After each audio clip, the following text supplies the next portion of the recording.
Apostle Paul stood on the prow of the small vessel as it slipped into the harbor, the city light a scatter of lanterns that trembled like distant stars.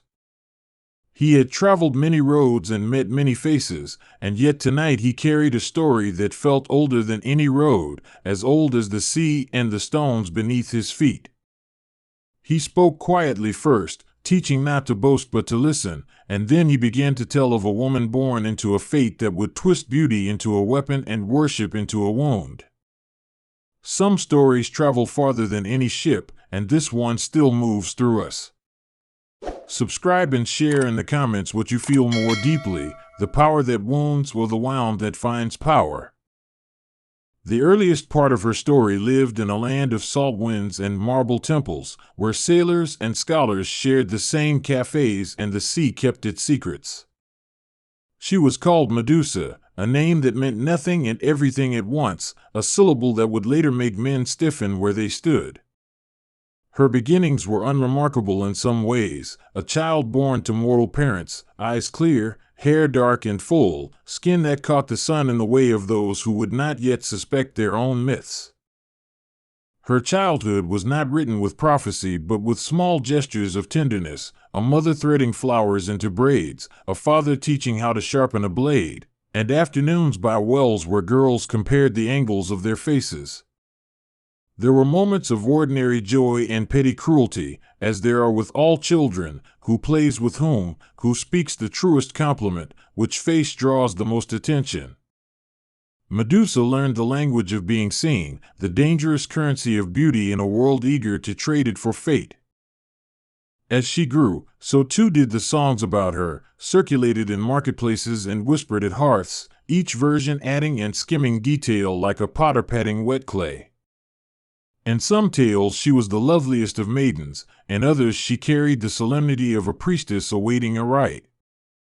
The truth, if truth can be pinned down amid myth and memory, was braided of both. She had a face people watched, and that watching changed the world around her in ways she could neither command nor predict. Her life bent toward the gods because the gods are the ones who weave mortal threads into tapestries of consequence. Temples rose where men and women made bargains, and Athena's temple in particular became a place of silence and polished stone. Medusa was not born there to serve, but fate has its own appointments, and the temple became a refuge, a place to learn restraint and to hold beauty within the strict palms of ritual. There is an old cruelty in the way worship can wind around a person, sanctifying them while also keeping them confined. Medusa was taught to move with the quiet etiquette of a temple, to lower her gaze, and to become a vessel for awe. To be holy was to be held at a distance, to be admired but not touched, to be separated by altar and protocol from the tactile world of laughter and embrace.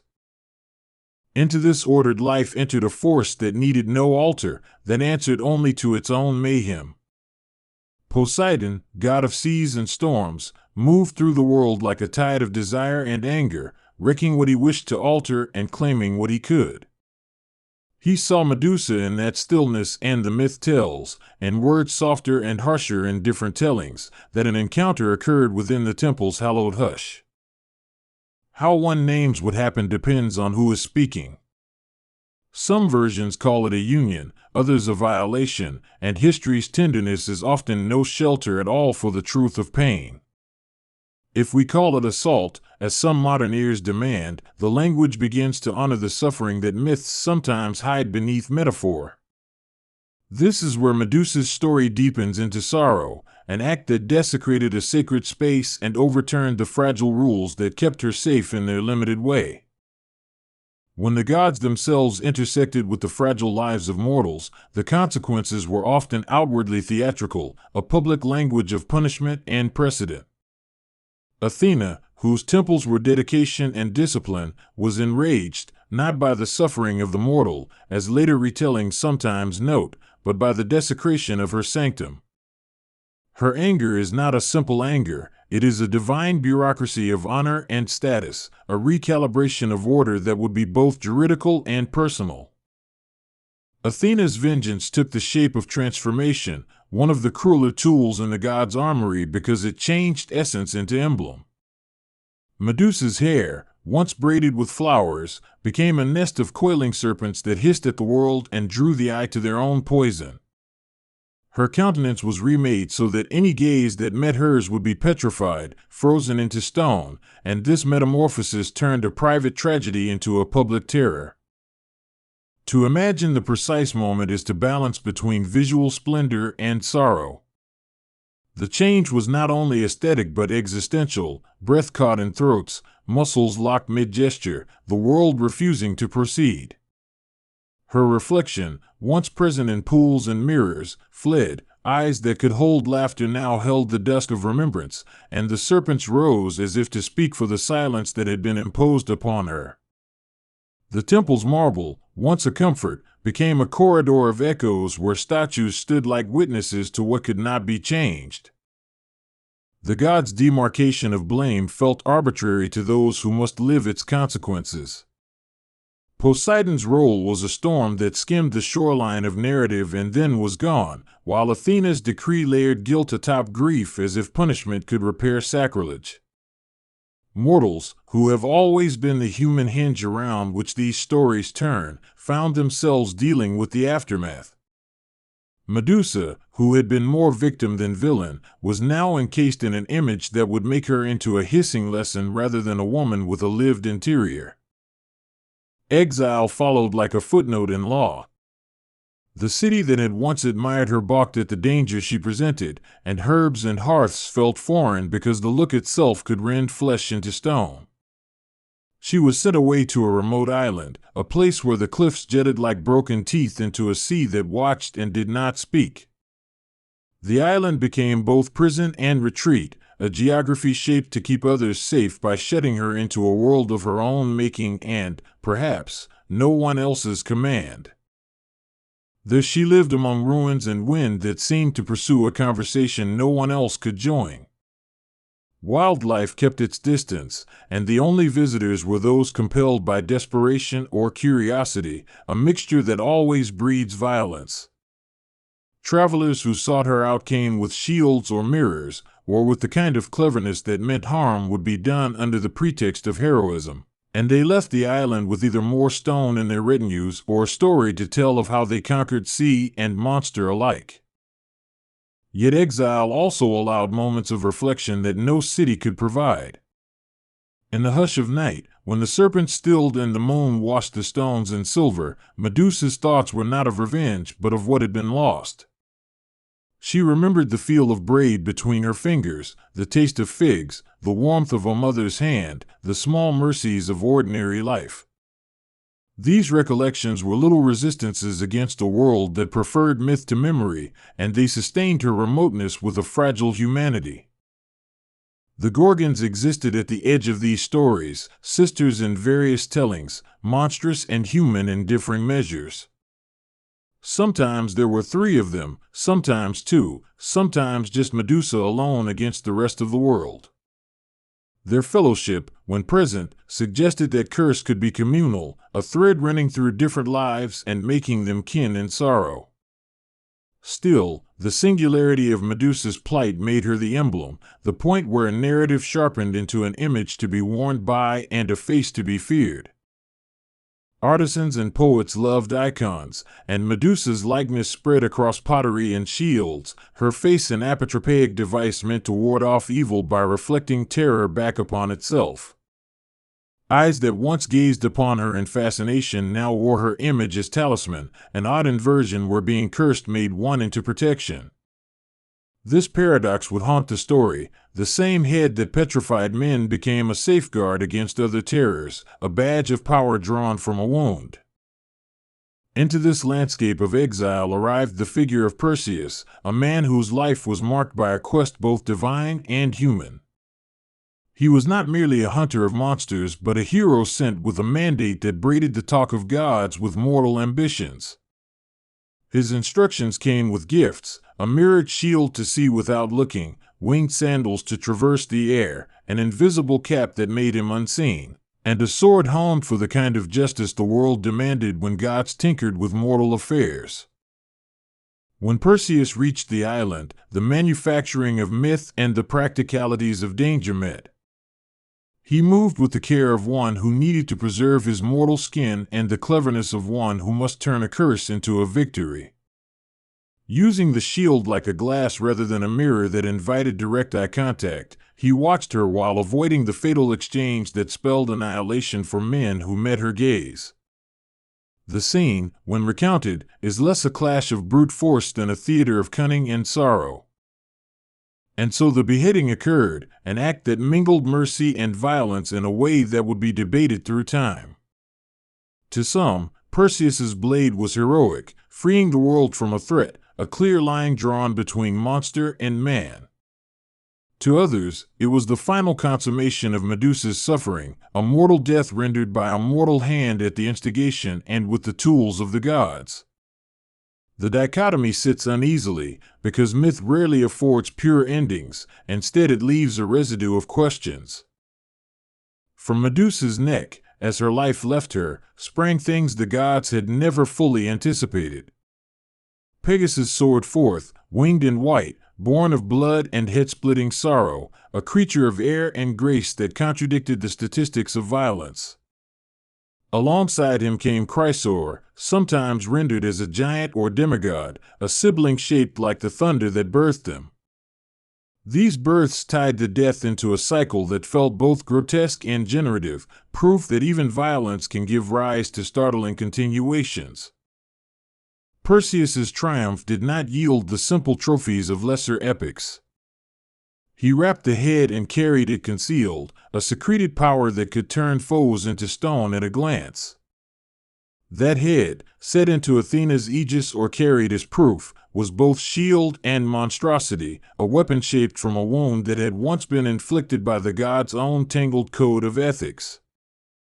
The reuse of her form as a protective motif echoed the earlier paradox. What had been a mark of shame became a symbol of shelter.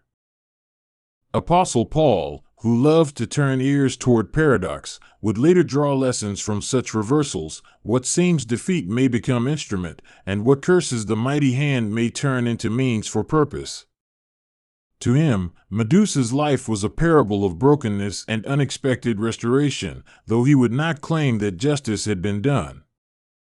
Instead, he would point to how meanings shift, how the divine and the human keep whispering back and forth, reshaping symbols like a potter at the wheel.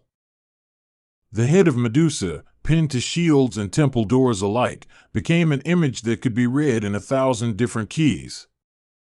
Athenians painted it on their armor hoping that the sight of horror would ward off fear, while later sculptors used it to mark the threshold between the sacred and the profane. It hung in the cultural memory as a hinge between protection and punishment, an emblem that both terrifies and secures, which is perhaps why her face continued to appear long after marble and bronze gave way to new mediums. Centuries rolled and so did meanings. In times of war, Medusa's visage became a war machine, a stubborn symbol to stare down the enemy with the power to turn onlookers into stone metaphorically and sometimes literally in the poems people told. In quieter eras, poets and playwrights rewrote her story to underline the pathos, to imagine the interiority of a woman cursed by gods who were themselves rife with human pettiness and cruelty. Artists found in Medusa a subject that allowed both frightening prowess and a sadness so profound it was almost tender. By the Renaissance, painters took her on not merely as a monster but as an icon of beauty corrupted, of violence coexisting with form.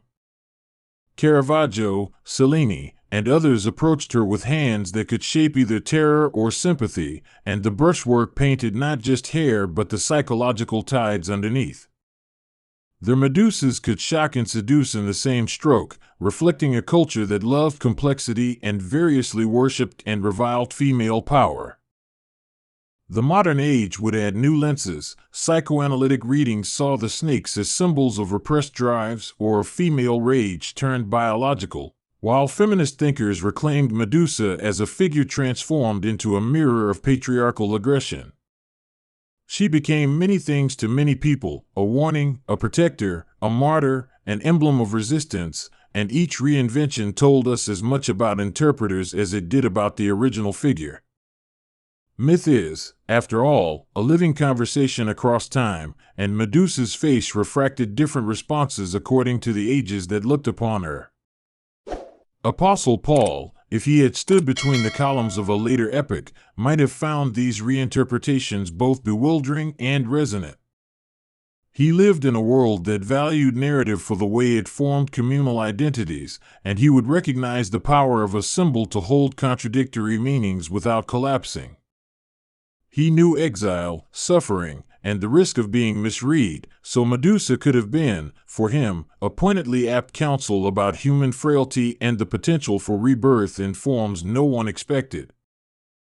Theological reflection on Medusa leads into uncomfortable terrain. How do the divine beings behave, and what does it mean for humans if gods are unjust or capricious? Classical myths were not moral treatises in the modern sense. They were proceedings of power across a cosmos where the gods modeled and failed the morals of the people who worshipped them. For thinkers like Paul, whose letters argued a universe bound by a different set of divine principles, Medusa's narrative posed a foil. Here is an old world where fate is baked into beauty, while the new world he preached sought forgiveness and transformation that flowed not from wrath but from mercy. To the refugees, slaves, and seekers who gathered around Paul's words, stories of monstrous women spoke to real experiences, being desired and punished, being visible and then punished for that visibility. Paul could not rewrite mythic events, but he used parable to shift attention from what had been done to what might yet be made. His message, imperfect as it was, insisted that suffering does not necessarily seal a person's identity. Apostle and mythist alike could see that new life sometimes arises in forms created from prior brokenness. Medusa's petrifying gaze itself is a powerful metaphor for social ostracism. To be fixed by a look is to be objectified into a single trait, to be judged once and turned into a symbol that no longer allows the full, messy humanity to be recognized. Those turned to stone in stories are often the bystanders and the curious, which suggests a broader caution about voyeurism and complicity. The image warns that some gazes, whether of admiration or of contempt, change the thing looked at in irreversible ways. There is also a strange economy of power in the head's later use as an apotropaic image.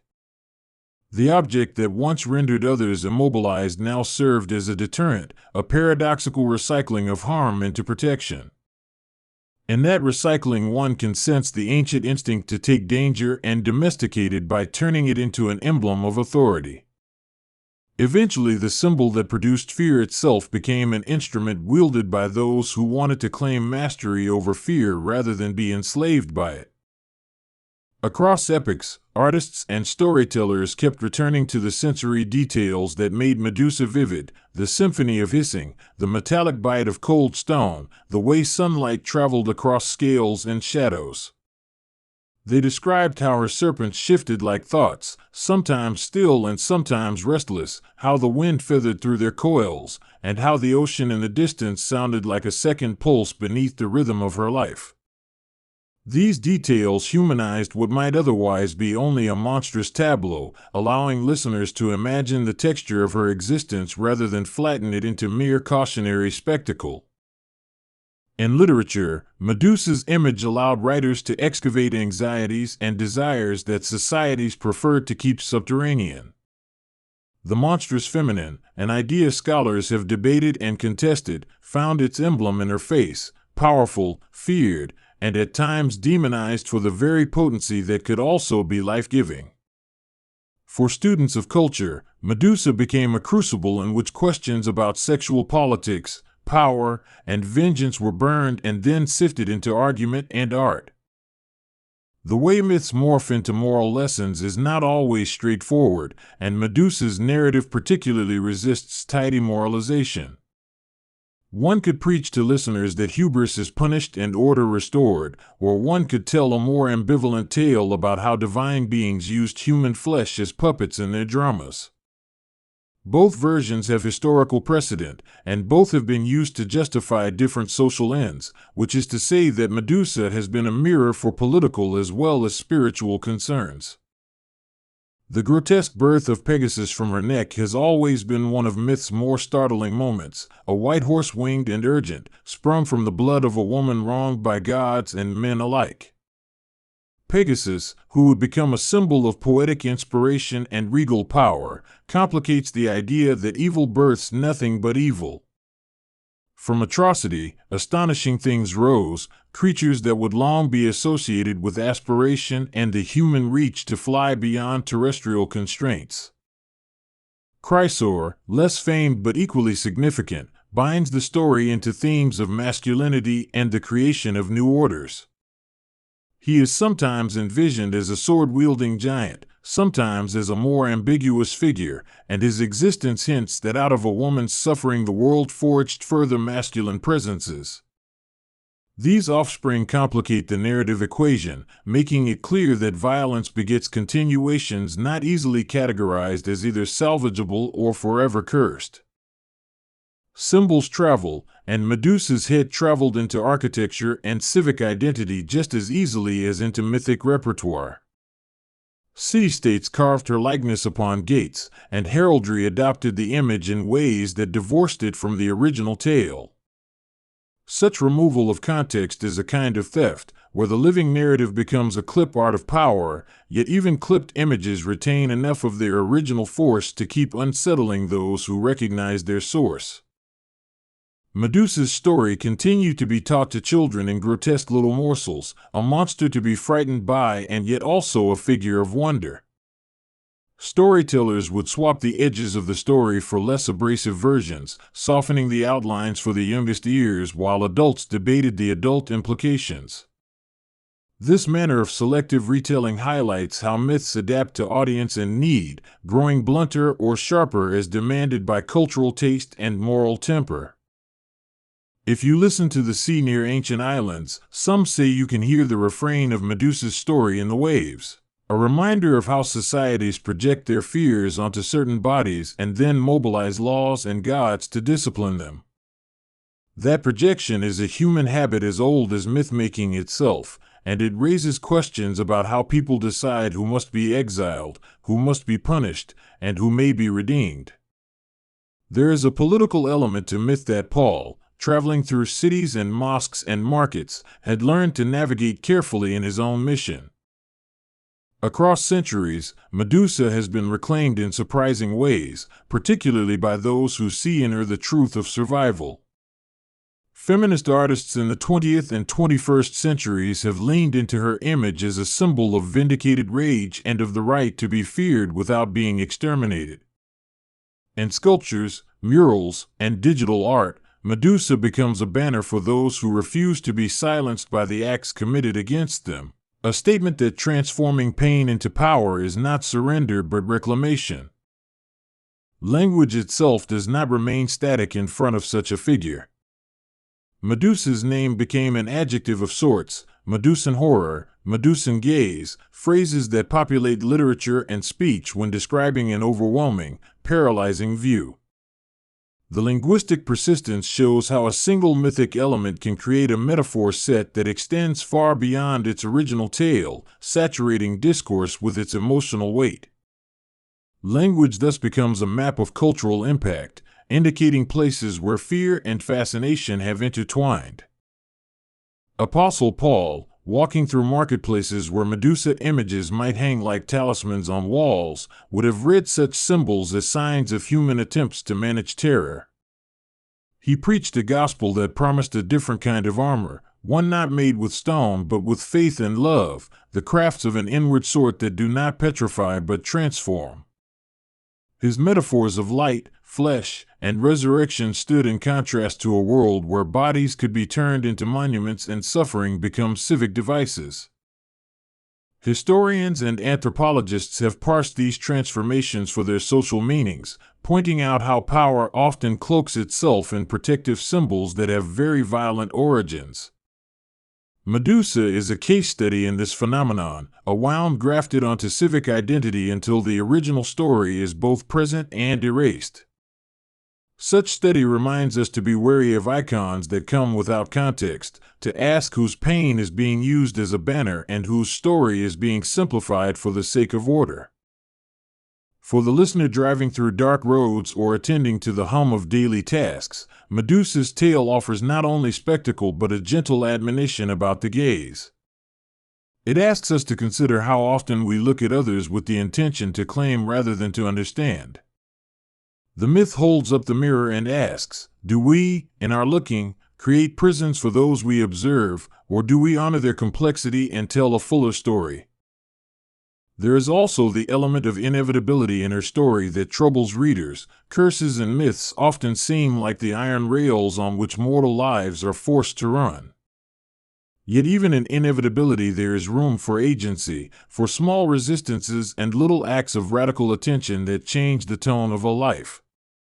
Medusa's memories, her quiet defiance, the way she attended to details of the world in exile, all of these are acts of agency within constraints, showing that the human spirit often finds cracks in even the most confining walls.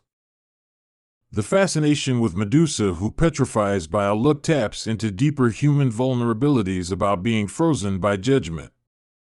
In a very modern sense, social shaming operates like a Medusan gaze, turning reputations into rigid images that no longer move.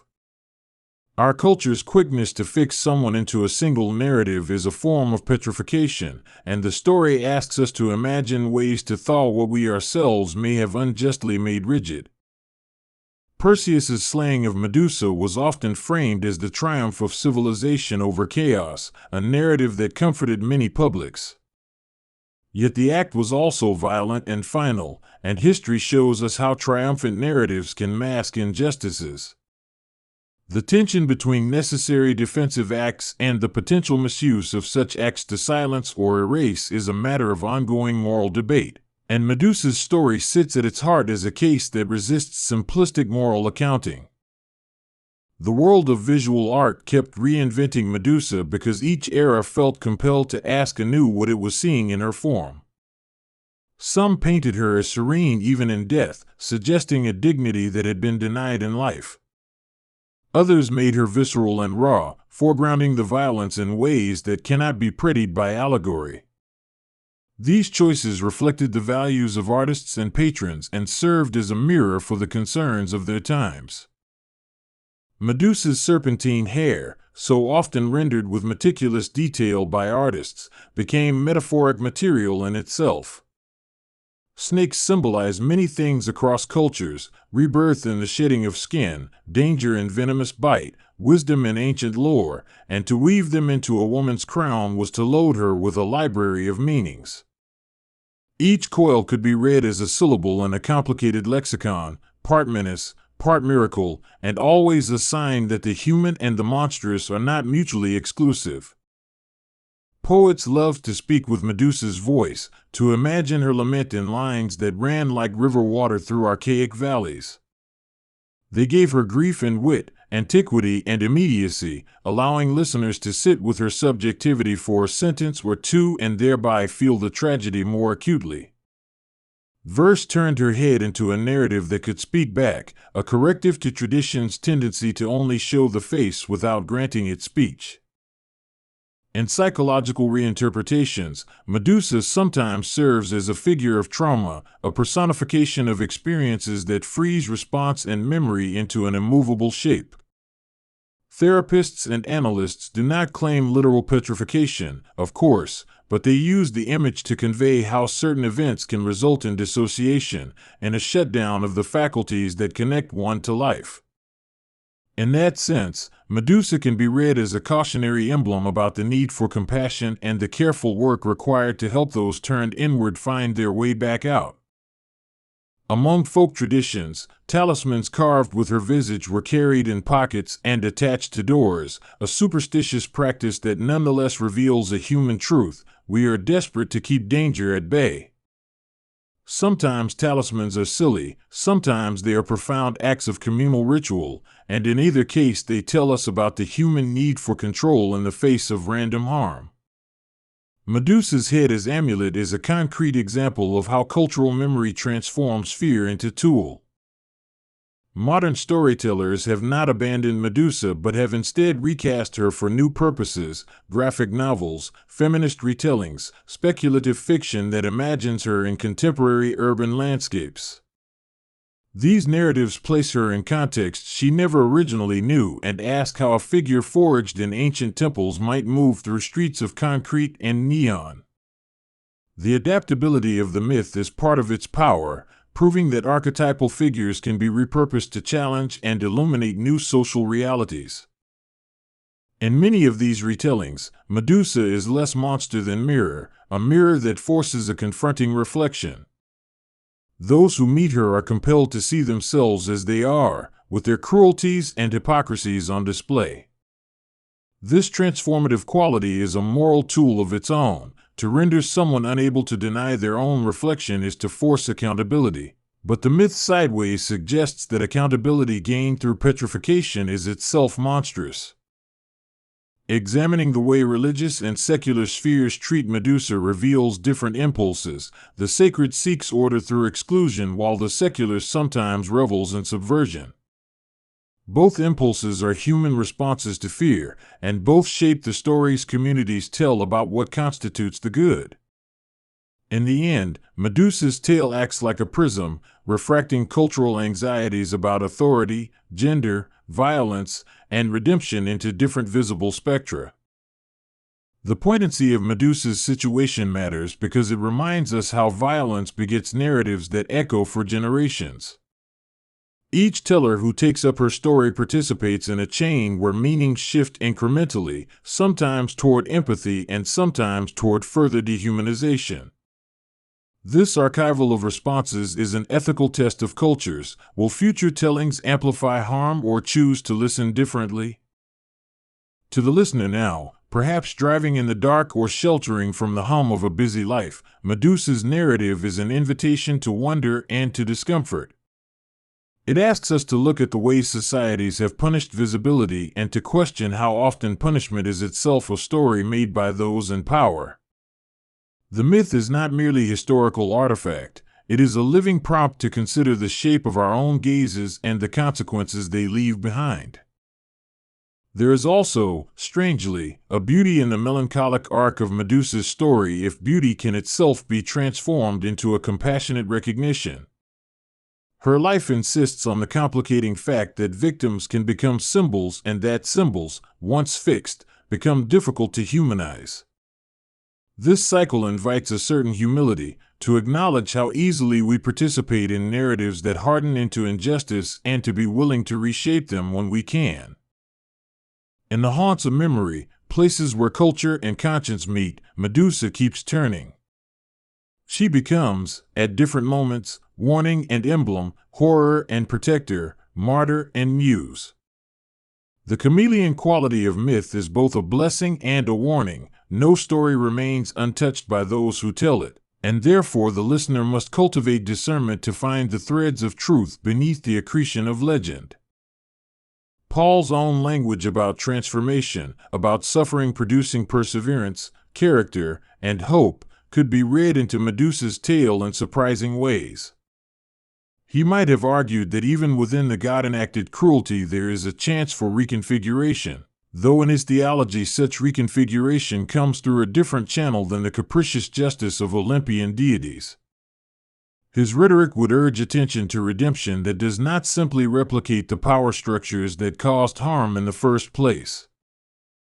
The Medusa figure continues to live in public spaces and private imaginations because she answers deep human questions about how to respond to injury and how to prevent further harm. She forces us to confront the ways we codify punishment and the ways we appropriate suffering for safety or status. The durability of her image says less about the woman at the center of ancient scandal and more about our persistent need to wrestle with how societies should account for acts of violence. Even museums act as custodians of her myth, displaying heads carved in stone and bronze as cultural artifacts and prompting viewers to examine the social histories embedded in aesthetic objects. Observers in glass galleries might feel a chill in front of a Medusa mask, an effect the ancients knew well and utilized. The placement of her likeness in public spaces continues the ancient practice of using images both to frighten and to console, but modern contexts add layers of interpretation that ancient worshippers could never have imagined.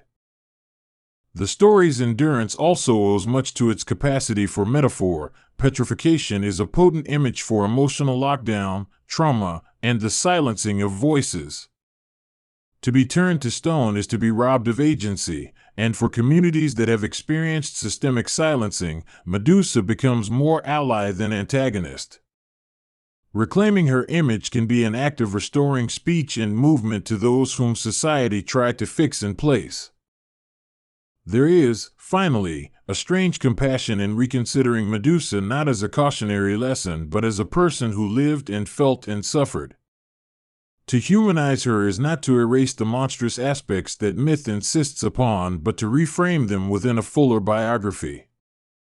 We find ourselves retelling her story with gentler hands, providing context where earlier tellings offered only spectacle, and by doing so we begin to reimagine what justice and memory might look like. The paradox remains: a head once used as terror became talismanic protection, a woman punished became a symbol of defense. That duality will not be resolved in easy terms because human lives and human myths are stubbornly complex. The work for any listener or scholar is to keep asking why certain images continue to mesmerize us and what our own uses of those images say about our fears and aspirations. As twilight deepened and the ship that carried Paul changed its line against the stars, the story of Medusa concluded in that particular telling but opened in others. Myths are like wells into which each walker may drop a bucket and bring up different waters, some bitter, some sweet, and all reflecting a piece of the sky. For Paul and his companions, the tale would become a talking point, a memory used to teach about the nature of suffering, and a mirror for the moral work of their own time. Yet even as the story closes at one point, it reappears elsewhere, transformed by each mouth that speaks it, modified by every ear that listens. Medusa's life becomes not a single plot line but an ongoing conversation between eras, a way for successive generations to articulate how they face violence, blame, and the hope for reversal. That conversation continues because the myth responds to perennial human questions about power, about shame, about what it takes to turn a wound into a story that warns, teaches, or redeems. If the listener pauses now and thinks of faces that were unfairly fixed as examples or warnings, perhaps a small tenderness will arise for all who have been miscast by circumstance.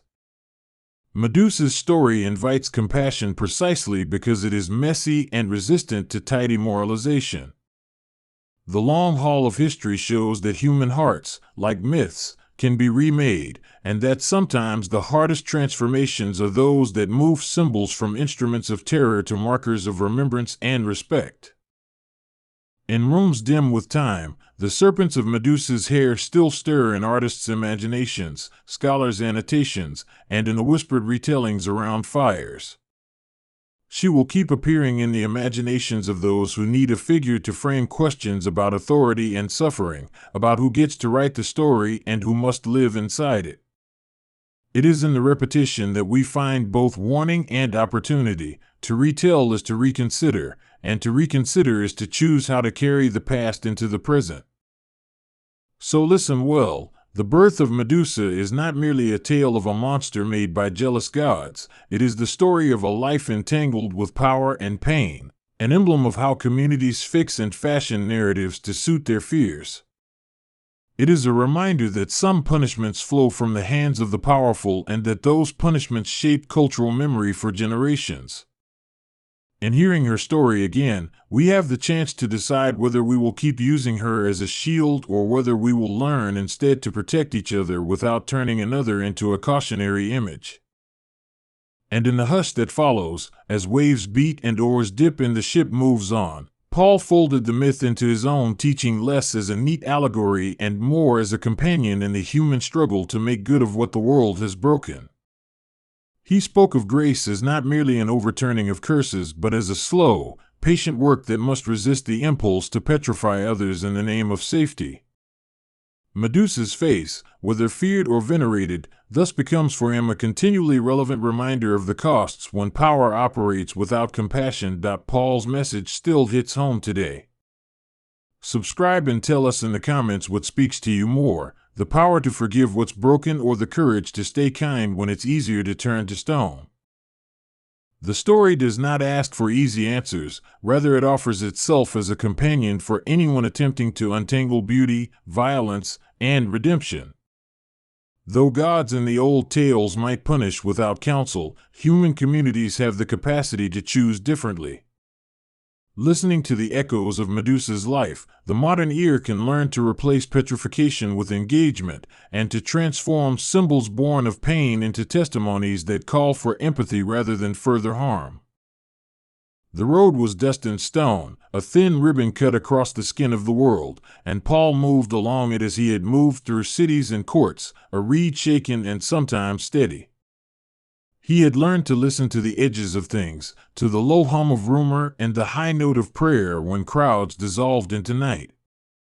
It was in that space between rumor and revelation that the talk began, small at first, about sisters who slept under marble and behind temple doors until the world grew loud enough to wake them. They spoke their names like pieces of coin, traded half-mint in taverns and marketplaces, softened by laughter but hardening at the edges of speech. Medusa, Steno, Euryale, 3 syllables that could curl like smoke or cut like a blade depending on how the teller ended. The old women at the well whispered them as warnings about looking too hard at power, while soldiers exchanged them with a kind of macho jest, and children, who loved the sharp corners of stories, hummed them like a game between chores. Paul had heard myth before, the woven lives of gods and mortals, the way people made sense of accidents and illnesses by naming a cause and imagining its face. Yet these names did not fit neatly into the categories he knew. They were not merely beasts to be outwitted or idols to be smashed. They had a patience that made men and cities older by an instant, an indifference that took the color from a room without a sound. His companions noted the oddities with the practicality of men who counted ship provisions and coins, and they watched the horizon for bad weather rather than signs. But Paul felt the stories like a pebble dropped into a quiet pool. The ripples touched old wounds in him and ideas he had prayed over in the dark. Memory and rumor braided, and he remembered a line of scripture he had once written back to a church, about the veil that is taken away, about eyes that see but do not perceive. In the days after the stories arrived, the first stone came. It was a small thing at first, a baker in a village between Antioch and Iconium who laughed too loudly at the gossip and then stopped laughing with the dough in his hands.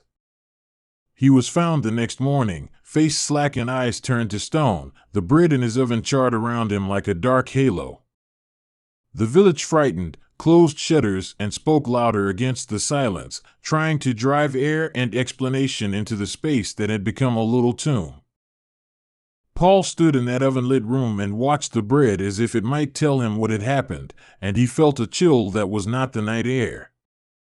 His hand brushed a bowl and the pottery shivered with the echo of a thought. Fear transforms clay into statue if the story insists. He spoke to the villagers then, not as a philosopher who collects words like coins, but as a man whose own life had been broken and rebuilt by a strange road to Damascus. He spoke of the God who calls the dead by name and of life that looks like defeat until it is not. The Gorgons, the storytellers said, disliked light and loved the corners of altars and the quiet business of offerings. They moved through places where hands reached out for power and found their sisters, those who hardened into icon and law, into doctrine and closed mouths. Paul listened to that and felt a kinship not with the myth but with the process. That which freezes a person is rarely merely a curse, often it is the consequence of a life made still by habit and fear. He thought of Corinth and its heated debates, of Ephesus and its silversmiths who feared for their trade when he spoke. Those towns had their own marble, their own statues that stood like small gods in the square, and he had seen how easy it was for a people to worship what could be touched rather than the breath that animated all things. The Gorgons seemed now like a physical metaphor given teeth. They were the world made literal in order to teach a lesson that some would read as earned fate. Yet as the towns multiplied their warnings and the petrified figures accumulated like bleak reliquaries, what had been metaphor acquired a body. Palms and fingers turned hard, eyes dulled, men and women held forever in the motion of a single moment. Families kept vigil like they had over soldiers struck down in war, and processionals that once carried effigies of gods carried now stony heads that had been human and were now mute objects between two processions of tears. Paul had an epistolary instinct, a way of turning observation into instruction for friends in distant city rooms. He set his hand to paper in the evenings by lamplight and wrote letters that stitched together theology and pastoral care, acute as any scalpel but not lacking in something softer. He wrote about the power of God to liberate, about the Christ who broke chains, and he began to fold into his letters curious asides about looking away from the idol and toward the word that sustains life.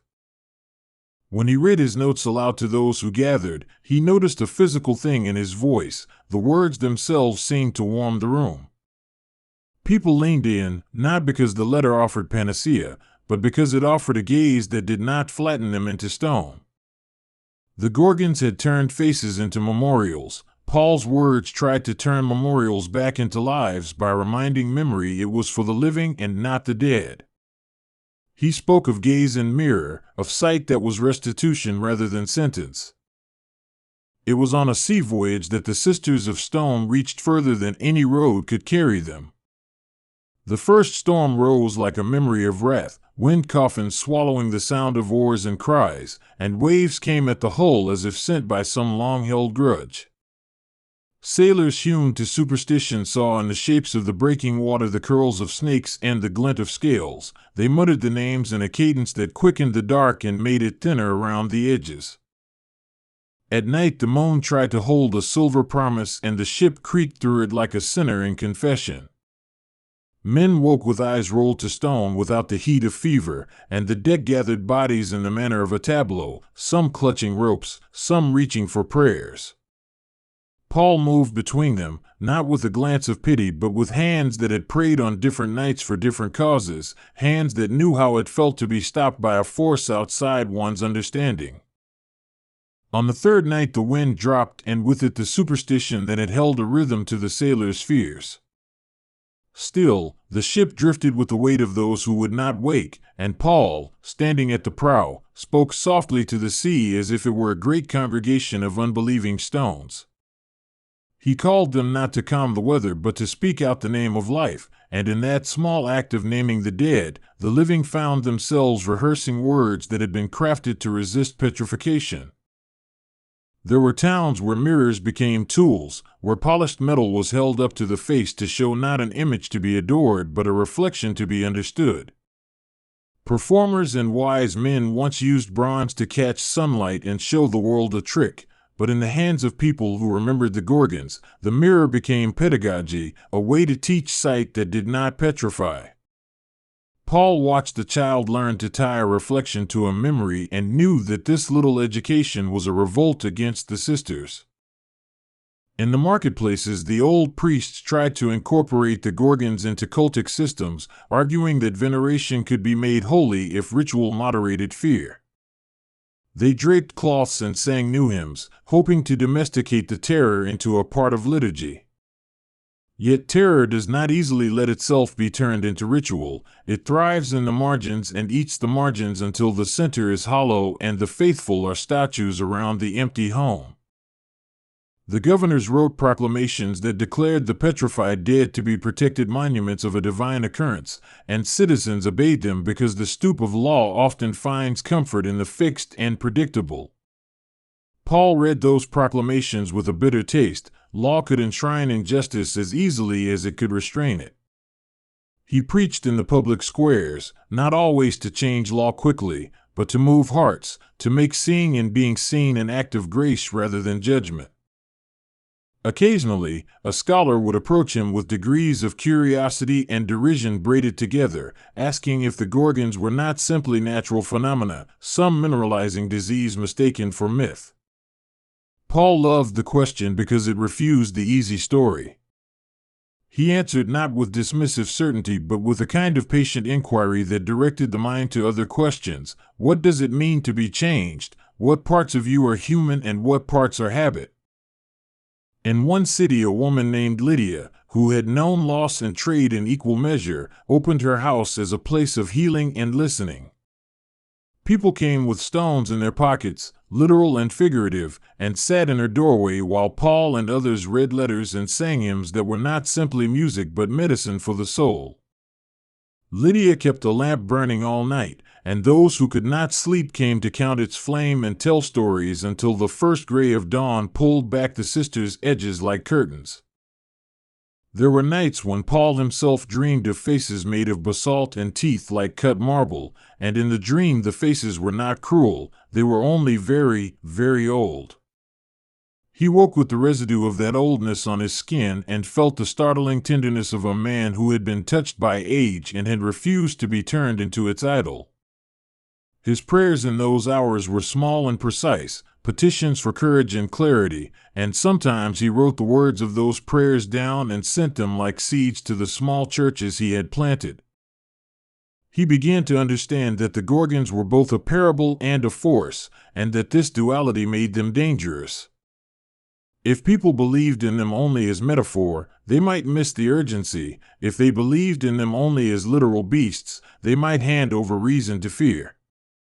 The right path, he thought, was to honor the mystery without surrendering to it, to name the sisters but not allow their names to rule the tongue or the life. At times his rhetoric stretched into poetry, lines that caught light and drew it into meaning. He would tell audiences that the world sometimes prefers the statue because the statue makes decisions easy. It tells you where to stop and where to stand. He spoke about mercy as a light that melts marble, about repentance as a chisel that reveals the living figure beneath a rough block. His images were not meant to trivialize suffering but to offer tools for rescue. In the outskirts of one city lived a mason who had been turned to stone and somehow, against expectation, returned to flesh. His story was the kind that won markets and shifted hearts. He told how his hands had been a memory and then became work again. He spoke of the tactile education of fingers relearning the grain of wood and the weight of mortar, and Paul used that testimony to teach that recovery was possible, slow as it might be. Not all recoveries were miraculous in the way Scripture sometimes calls miracles. Many were the long work of community, of neighbors showing up with buckets and patience.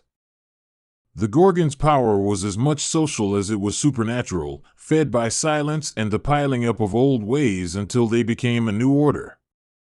Recovery, therefore, was an act of conversation and craft, a remaking of habits into motion.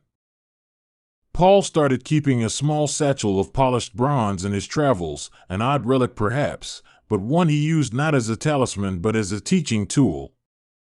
He would hold it up to a crowd and ask people to look without letting their gaze harden, to see their own faces and then speak the name of something they loved into the metal. It was a simple exercise, but it taught people to bind sight with language that liberated rather than froze. Steno proved cunning in her awakenings, always appearing where grief had been turned into pride and where silence had been made into ordinance. She was the sister who loved to sit in the tribunals, watching justice become rigid. Many a town council found that the more they codified behavior into inflexible rule, the more the Gorgons could take one heartbeat and set it forever like a coin in a shadowed well. Euryale was less predictable, a sister of echo and wind who haunted thresholds and doorways, places where decisions were paused like a breath held for a long time. She thrived in indecision and in the many small refusals that accumulate into a life of avoidance. She stared into people not to punish, but to gather up their hesitations and make them permanent, to make the word perhaps into a tombstone. Medusa, mortal in myth but fatal in the story the world now told, was the one people feared most because she could be seen as a single face of blame, a woman who drew the eye and punished it. Paul knew that in human hearts there is a tendency to find a face to fix blame upon, and he had seen the consequences of single faces made monstrous. He taught his listeners to seek not only the face but the story behind it, to unmake monsters by telling the context that had made them looking-glass figures in the first place. In broken households, where husbands had turned cold and wives had grown hard, the Gorgons found a feast. Families who stopped speaking became family shrines, beloved for their history but dead to the present. Paul wrote to one congregation about love being more active than feeling, about patience as work and not passive endurance, and his words were like planks laid over crevasses and old bridges so that people might cross without misstepping. Merchants sometimes turned gold into a kind of idol, polishing coins and wearing numbers like armor against the uncertain world. They worshipped security and sometimes found that the Gorgons liked to nest in that security, petrifying the very thing that had been intended as safeguard. Paul argued that wealth in itself was neutral, but the love of wealth could act like a petrifying stare, hardening compassion into self-preservation. Across seas and through valleys, artists tried to resist by making works that moved, that breathed, and changed with the light. A sculptor in a little town fashioned figures whose surfaces were intentionally imperfect, breathing into them a hint of human flaw so they would always read as living. People came to see those pieces and found themselves softer, willing to move and speak, and Paul saw in those works a liturgy of resilience against the sisters' call. There were council meetings where magistrates debated curfews and statutes, and Paul found himself sitting in the back of a hall listening to arguments that mistook policy for piety. He would rise and speak, not to force law but to shift the atmosphere, to suggest ordinances that protected not only property but dignity. His voice carried because he spoke to the deeper fears that motivated laws, the fear of change, the fear of loss, the fear of looking in a mirror and not liking the face that looked back. And certain nights when the stars were slim and the air had the brittle taste of coming frost, the sisters gathered like a chorus in the distance, a sound you could not quite name but that made dogs lift their heads. Paul slept poorly then, sometimes walking until dawn and talking with fishermen whose hands had the honest reality of work. He would ask them about things that matter to men who wake at dawn: bread, debt, love, sorrow, and they would answer in ways that taught him new metaphors for the letters he would soon write. One afternoon he received a letter written on a scrap of wallpaper, a plea from a community where a temple priest had been turned to stone mid-sentence while blessing a child.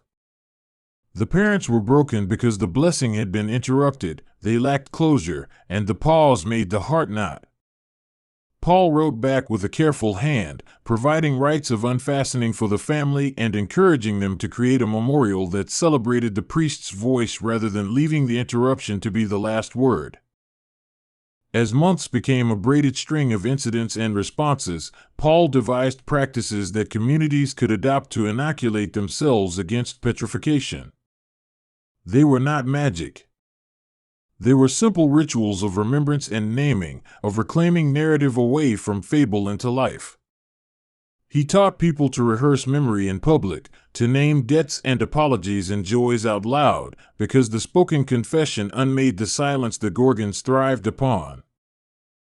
In one coastal town, an old lighthouse keeper had watched the sea all his life and had learned a lesson about light. He told Paul that the light is not an object to be possessed, it is a task to be tended. The keeper's devotion was not a prayer of possession but a daily work of maintenance, and Paul loved that image as a counter to idol worship. He liked to say that faith, too, is not an object to be hoarded but a practice to be maintained so it will keep the way open for others. Walls help in defense, but they also invite the Gorgons to take residence in the spaces behind them. Isolation breeds ossification. Cities that closed themselves to travelers found their customs ossifying into law and then law into stone. Paul traveled so often because he believed movement kept belief honest. The exchange across thresholds mixes humor and grief and thereby prevents any single story from calcifying the whole of a people. A storm once nearly took the small band that traveled with him, and in the pitch of that night, with waves like walls around them, Paul spoke a syllable that he had learned not from gods but from suffering: patience. It was a patience that meant endurance clothed in hope, and it steadied the men with a new kind of gravity. They rode not with the frantic hope of rescue, but with the sober steadiness of those who had decisions to make and hands to use. In the market of a city known for its philosophers, Paul was challenged by a thinker who called him a craftsman of consolation and nothing more. The philosopher loved the sound of paradox and thought himself immune to worry about statues and sisters. Paul answered by telling a parable in a voice that mixed humor and sorrow, a tale of a craftsman who built a house that could speak and refused to put fear at its center. The crowd laughed, then fell quiet, and some minds shifted. Faith, Paul insisted, is not simply assent to propositions but an alignment of life. It is the practice of choosing again and again the path that leads toward others rather than away. He used the image of a road that must be walked to keep it clear of brambles. If the road is left untended, it becomes impassable and the people on either side of the blockage forget each other. The sisters liked the blockage. They thrived in the isolation it produced. He began to write more urgently to communities that had slipped into the habit of turning suspicion into law, describing a pastoral theology that emphasized reconciliation as a craft. He did not merely call for the abolition of fear but for active repair: apology letters, community meals, public recitations of mutual dependence. These practices were not immediate fixes but patterns that, over seasons, wore down the sharpness of memory and turned monuments into milestones of learning. At times he was accused of softening the edge of justice, of being too merciful in a world that needed strong action. He took those accusations like stones against his chest and used them to test his own convictions. Mercy, he taught, does not mean ignoring harm. It means naming harm and then refusing to let harm be the ultimate verdict. Justice and mercy, in his thought, are not opposites but sisters in a household of moral care. He listened to mothers who had been turned into statues of their final gesture, the last hug that remained frozen in brass. He listened to fathers who had been stilled mid-command, and to lovers who had been preserved in an eternal kiss. He refused to let these freezes define them. In his letters he wrote long lists of things people had done that showed motion: bread baked, debts repaid, songs taught to children. Those lists became liturgies of reanimation. In one market square, an artisan hammered a bell so thin that it would sing even when still. People who came to hear it said the sound reminded them that vibration means life. It was a metaphor they used with reverence. Paul took that bell on the road for a time, letting its timbre be a signal that life was not about monumentality but about resonance. The bell's sound loosened a few necks that had been cradled by fear and taught them to move again. Not every encounter resulted in recovery, and Paul learned to hold grief as an instrument in his ministry. Some turned to stone and never returned. Some communities chose to make their statues into altars and thus lost a piece of living memory to ritual. He taught people how to mourn without letting grief calcify them, to use mourning as a bridge to compassion rather than as the final architecture of life. As the years passed, the stories of his travels bloomed into the sort of legend that can be both boon and burden. Young men who had never met him wrote letters in his name, and older women reinterpreted his actions through the lens of their own days. Paul accepted this as part of being alive in a story that would outlive him. He tried to be generous with the shaping of legacy while urging communities to prefer life over legend when the two came into conflict. At Potidaea, a statue of a local hero was found with tears in its stone eyes, as if the hardness had not fully claimed the expression. That small thing became a symbol for some and an irritant for others, and debates followed the town like the shadow of a cloud. Paul used that moment to teach about ambivalence, about how the world is rarely made of simple binaries, and that to love what is broken requires more care than to love what is whole. He met a philosopher who had once been a skeptic and who now kept a small garden in which she planted things that resisted stoniness, herbs that needed constant tending, flowers that only opened with music. The philosopher argued that such plants were practices of attention, and Paul agreed. The two men and women exchanged ideas about cultivation, worship, and the daily tasks that keep the human heart from turning into a monument. In an island community, stones themselves began to sing at dawn, a phenomenon that drew pilgrims and pilgrims' cash, and with it the risk of ossifying tourism into new ritual. Paul watched the way pilgrim industry could enshrine a miraculous moment into commerce and cautioned against turning wonder into a commodity. He advocated for stewardship instead, the idea that miracles, once witnessed, require communal care that keeps them from becoming profit centers of petrification. At times his rhetoric took on the cadence of the sea, long, rolling cadences that could both soothe and warn. He used those cadences in assemblies where people had the misfortune of having to choose sides in conflicts that would have been better resolved by conversation. He always urged a pause, a time of collected listening, because haste favors ossification. Quick lawsuits and quick condemnations lay down the kind of paths that the sisters liked to walk.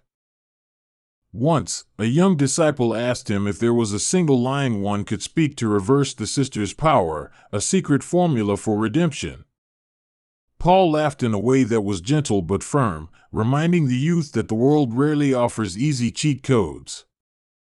He told him instead about the slow apprenticeship of patience, of practices that reintroduce motion, shared meals, confessions, work done together, and a steady refusal to let fear be the last word.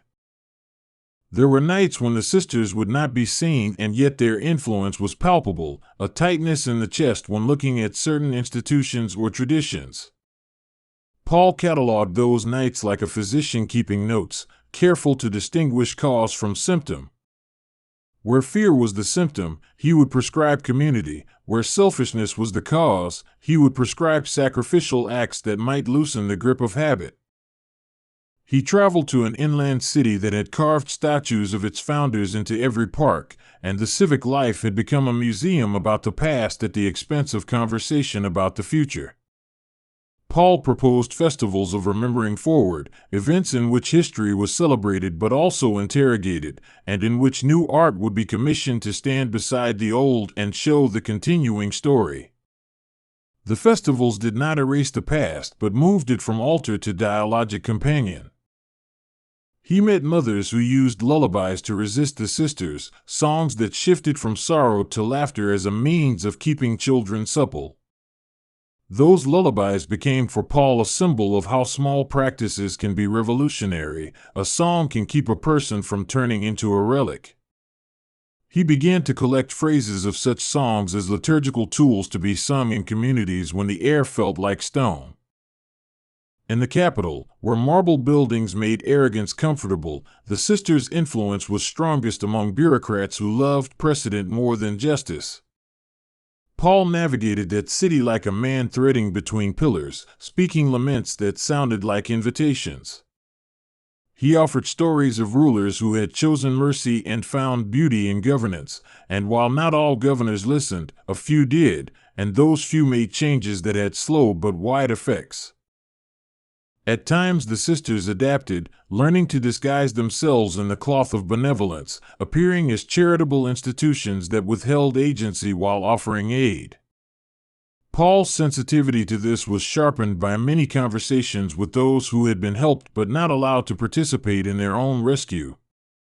He urged giving that empowered rather than prescribed, assistance that taught craft rather than creating dependence.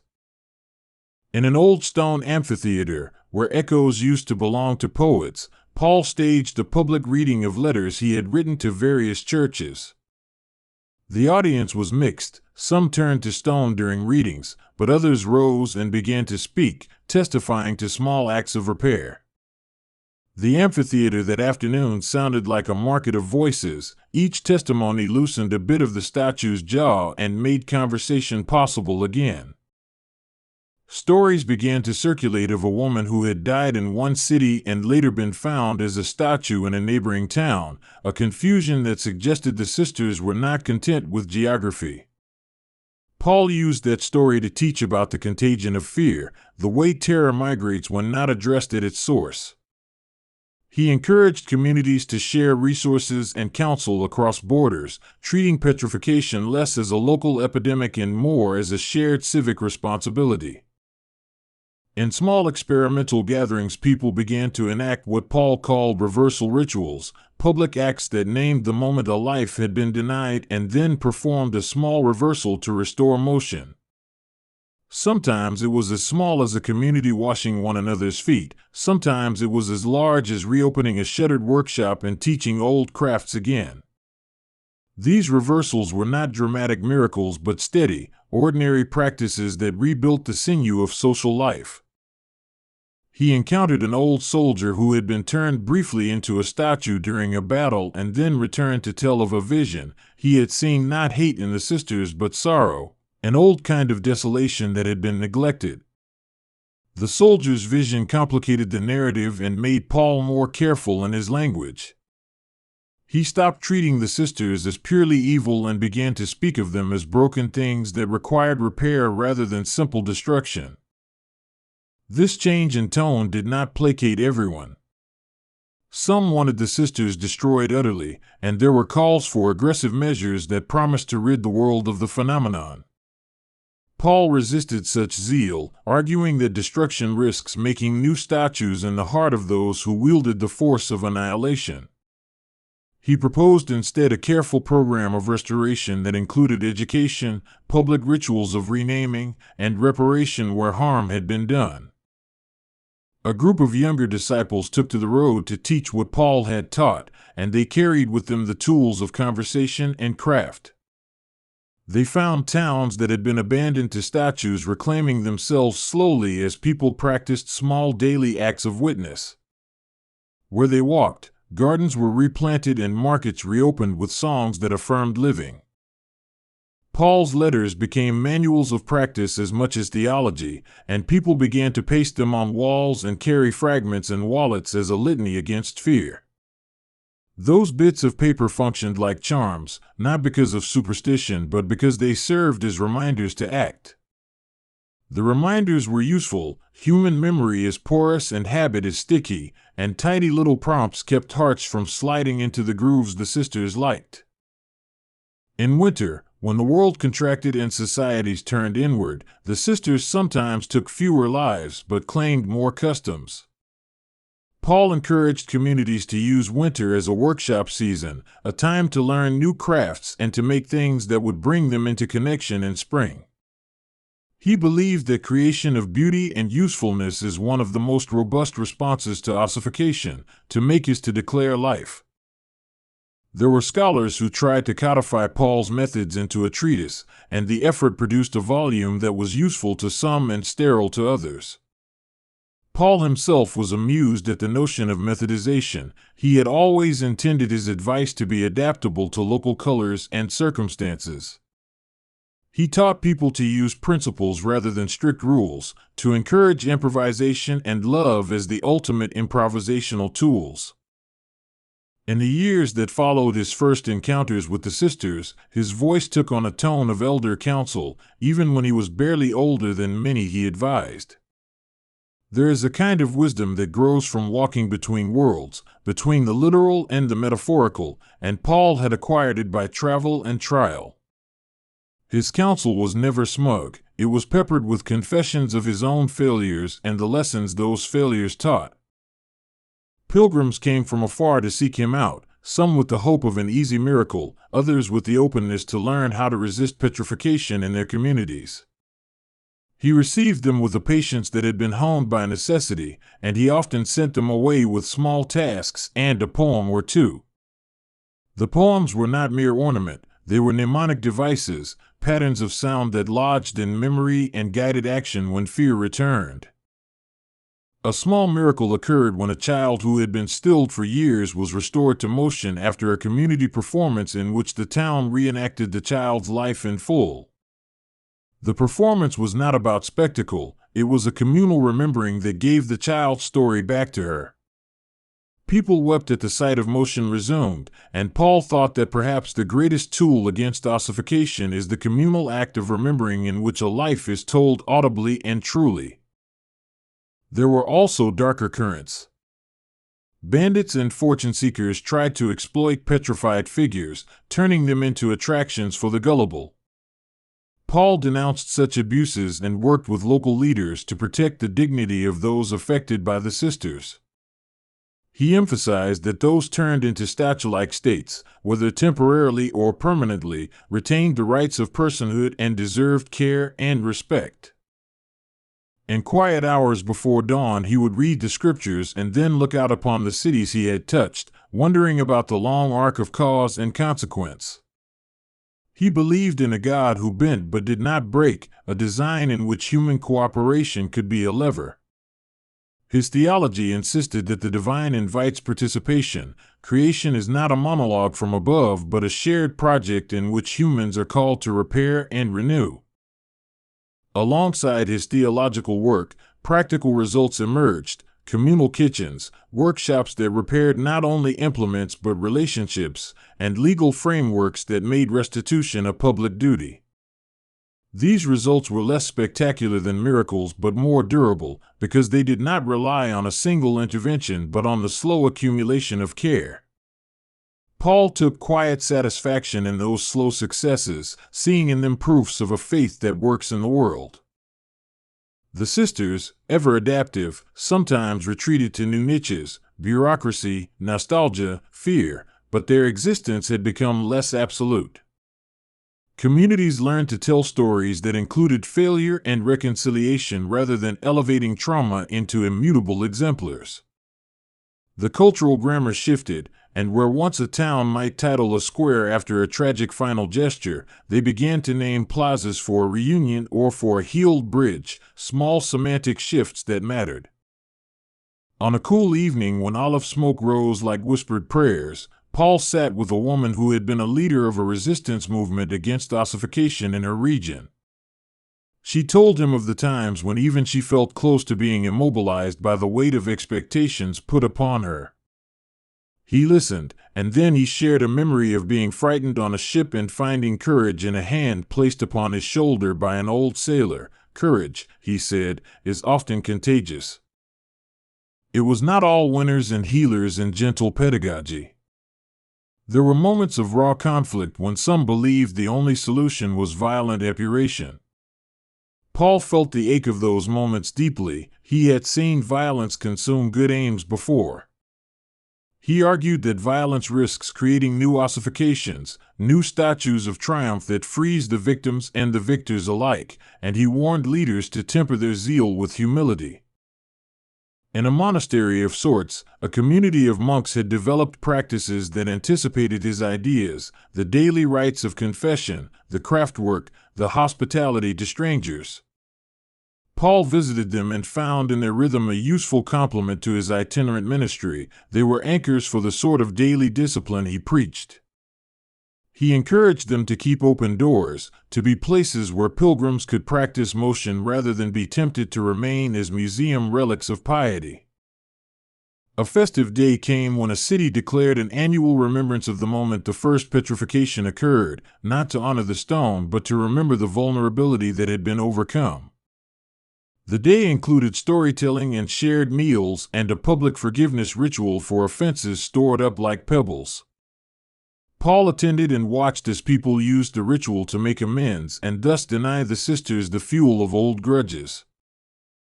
He wrote to friends with whom he had once debated theology late into the night, confessing that his initial metaphors had hardened into something too neat and that living with the complexity of the sisters had taught him humility. He told them that sometimes truth is not a single epigram but a careful conversation. In those letters he included small exercises for communities, simple things like the recitation of names each month to honor those who had been forgotten. In time, his language softened further. He began to speak of the sisters as wounds of culture rather than enemies to be hunted. This language invited stewardship rather than conquest, and it appealed to some who had grown tired of battle metaphors. He argued that healing requires time and that human institutions must be oriented toward care in order to prevent future petrifications. There were moments of giddy joy when communities reclaimed spaces once held by the sisters and turned them into theaters, markets, and gardens. The act of turning a place of petrified silence into a place of music felt to Paul like the very heart of resurrection, small, local, stubbornly human. He rejoiced at those conversions not because he loved spectacle but because he loved the ordinary acts that make life communal. He kept a ledger of sorts, not of miracles but of small returns, a shop reopened, a marriage repaired, a ritual forgiven. The ledger began to look more like a garden journal, with notes about seasons and weather and the persistence of certain pests. Paul took comfort in such an agricultural way of thinking. It suited a life he had chosen that moved slowly and purposefully through fields of human stubbornness. Even as he aged, his voice carried authority because it had the texture of long experience. He did not insist on being right, he insisted on being present. That presence mattered to people who had been frozen by fear and found in his steady arrivals a promise that life would continue to call them into motion. In his final travels, he walked into a valley where statues lined the road as if a parade had been paused, faces thoughtful and often surprised at their own stillness. People there had built shelters around some of the statues, tending them as one tends a fragile relic. Paul walked the line and spoke to each figure as if reading mail from old friends, telling their townspeople what he had learned about grief and repair. He taught them a farewell practice. When someone is taken by stoniness without return, the community would gather to tell that person's life aloud in full, resisting any impulse to let the final pose be the last word. They would sing the songs that person had loved, share the recipes they had favored, and then plant something living in front of the statue to mark ongoing life.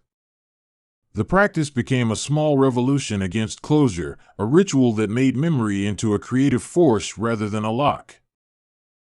As the sun set on his last long day of travel, Paul sat with an old friend by a hearth and watched the flames mold themselves into small dances. They spoke of hope with the candidness of those who knew how thin hope can be and how necessary. He said, holding the earlier metaphor in mind, that faith is like a lamp that must be tended. The sisters do not like light that is spread and shared because shared light disperses their power. When he finally put down his satchel and stopped at a small house that would become a hospice of learning, he found young people already there, eager to continue the work.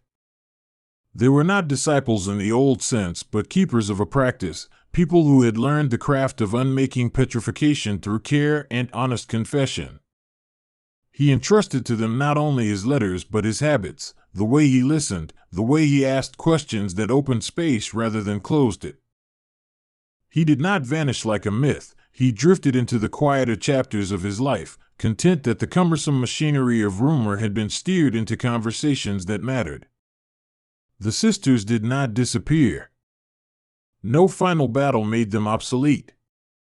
Instead, communities grew accustomed to seeing their influence and responding with ordinary acts of repair. Stone proved to be not absolute but a condition that could be resisted with enough patience and communal courage. Years later, children would sit at the feet of teachers and hear the story of the apostles who traveled roads and sea to keep hope alive. Tales that mixed legend and history until they were strong enough to teach a practical truth, that motion is salvation's ally. People walked a little lighter in communities that had taken Paul's practices into their bones, and when a statue appeared in a doorway, the neighbors did not panic but gathered and began the slow work of reanimation. The sisters' names remained part of the vocabulary, but no longer as final verdicts. They were warnings, teachers, and sometimes invitations to tenderness. Paul had taught that to name something is to render it negotiable, and in learning to name, communities regained a freedom, the freedom to act, to mend, to keep moving. He had shown that the greatest resistance to petrification is a life chosen again and again in the ordinary acts of mutual care.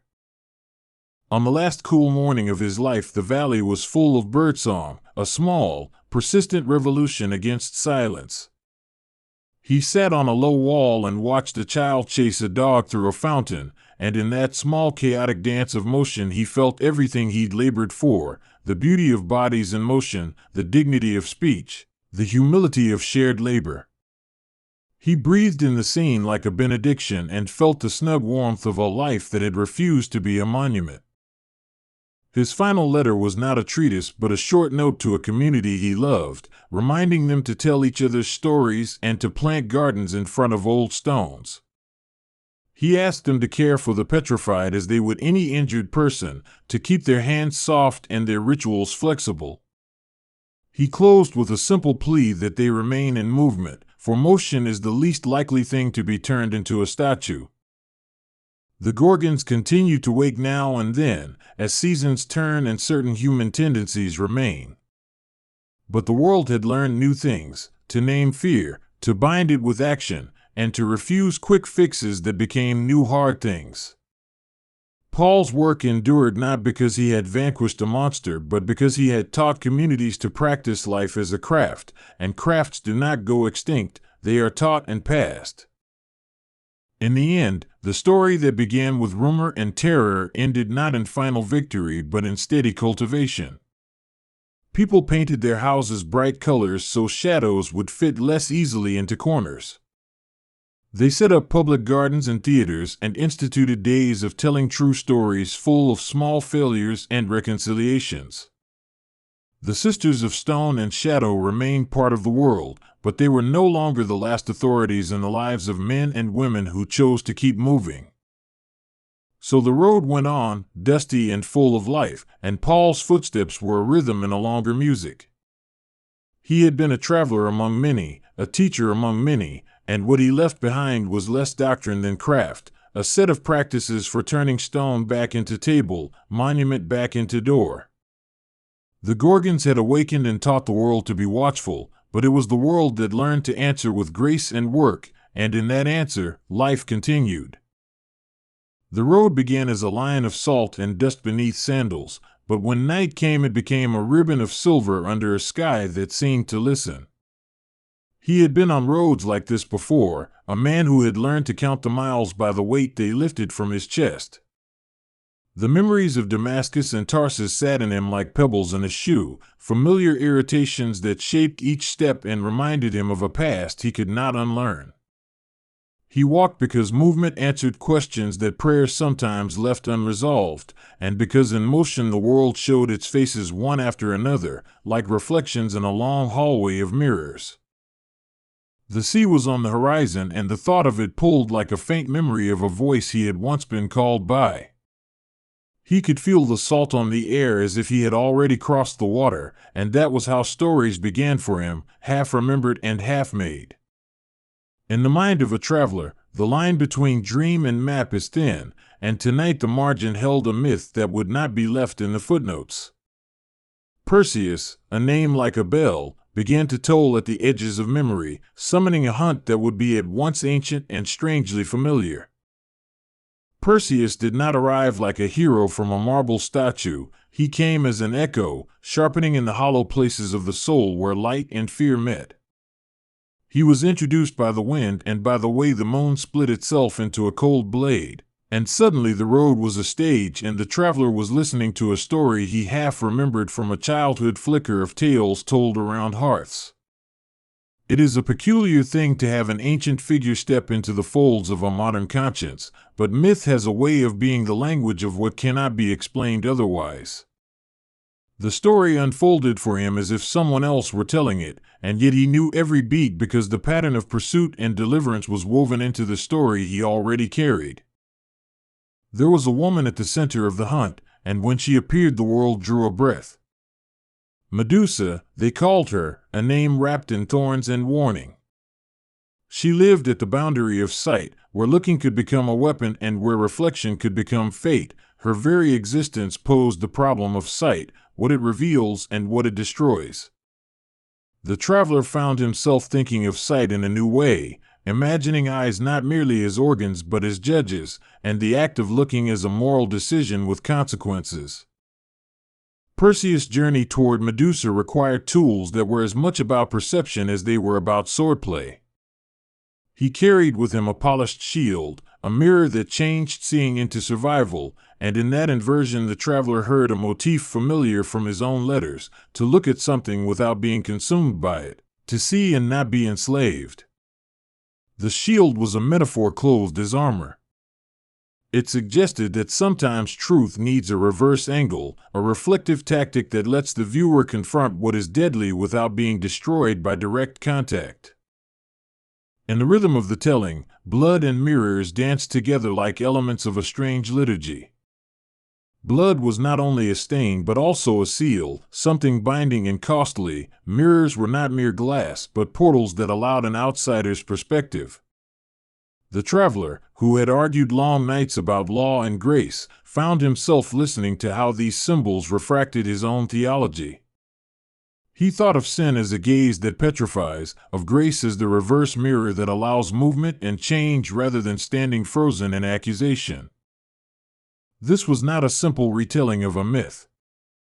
It was a collision, a confluence where a Jewish tentmaker turned apostle met the classical imagination of a Greek hero, and in the tension something new shimmered. Paul, so the traveler named himself in the privacy of his mind, had always believed narrative to be a kind of tool, a way to shape people toward new vision. Stories, he knew, were persuasive windows. They could turn a hardened heart into a place where light could now enter. Tonight, his heart played witness to a story that would be a mirror for his own mission. He remembered the road to Damascus, remembered the blinding light and the falling from a horse, and in that memory he saw the same motif of sight turned on its head. Once he had literal blindness, an enforced pause where the world taught him by absence. Now he contemplated a myth where sight itself was peril. Both events taught him that perception could be weaponized. The notion lodged with the ease of a seed: what if the real monster was the way eyes are used, the tendency to fix and thus to condemn? In the slender hours before dawn, he imagined Perseus preparing not only physically but spiritually, girding his mind the way one girds a robe for battle. He pictured the hero learning to look without being looked at, to value reflection over direct confrontation. The polished shield was held up like an alternate conscience, a way to witness the horror of the world without becoming part of it. And in that image Paul found a ministry metaphor: approach sin and falsehood with a strategy of reflective engagement, showing people their state without being consumed by their calamity. There was an urgency in the hunt, a speed that made each decision heavy with consequence. Perseus moved as one who knew that hesitation invited petrification, that delay could let the gaze take hold. The traveler felt that same pressure whenever he stood before a crowd or a magistrate. Words are weapons too, and speech can trap a listener in a posture of fear. He had seen a church freeze when theologians wielded doctrine like a gaze, and he had preached to set motion into that statue-like immobility, to remind ears that belief is not meant to be a frozen pose but a living step. Perseus met helpers along the way, figures who offered him capes, sandals of swiftness, and counsel, and here the traveler saw a lesson on community. He thought of his companions, of Luke, Timothy, and others who had been the scaffolding of his mission. No hero had to be wholly solitary. The tale seemed to agree: aid could come in the form of wisdom, instruments, and presence. The shared burden of a journey mattered because the hunt was not only for the slaying of a monster but for the salvage of a world that had been turned to stone by fear. There was a scene the ancient poets loved describing: the approach to the lair, a place where light was wary and wind told lies. Perseus had to move without flinching, to make his steps count. The traveler walked that path as if he had been tracing his own memory, careful to plant his feet where thought and compassion would not slip. It is in this slow-motion approach that courage is forged, not as loud defiance but as quiet fidelity to the next right step. He believed that the kingdom he preached required such measured courage, an insistence on steady approach rather than spectacular strike. In the hush between heartbeats, the shield became a scripture, a thing written upon by the world and read by hands seeking truth. The polished surface inverted the monster into an image, and in reversing the gaze, Perseus became not a predator but a rescuer. The traveler saw his own work in this, to show people themselves in a different light so they could become unbound by old condemnations. There is power in reflection when it is wielded with mercy. It can reveal both harm and the possibility of healing.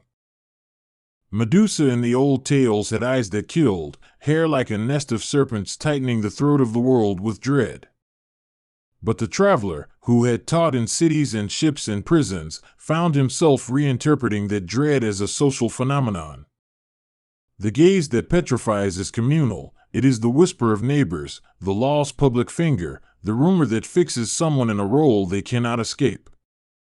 Medusa, then, was not merely a monster on a rocky isle but also a figure for systemic condemnation that turns human life into statues of shame. Perseus' blade, in the story, was less effective than his cunning. He did not clash with the monster in a straightforward duel, rather, he sought a way to render the gaze impotent. The shield became his tool of transformation. By refusing direct eye contact, he changed the terms of the encounter.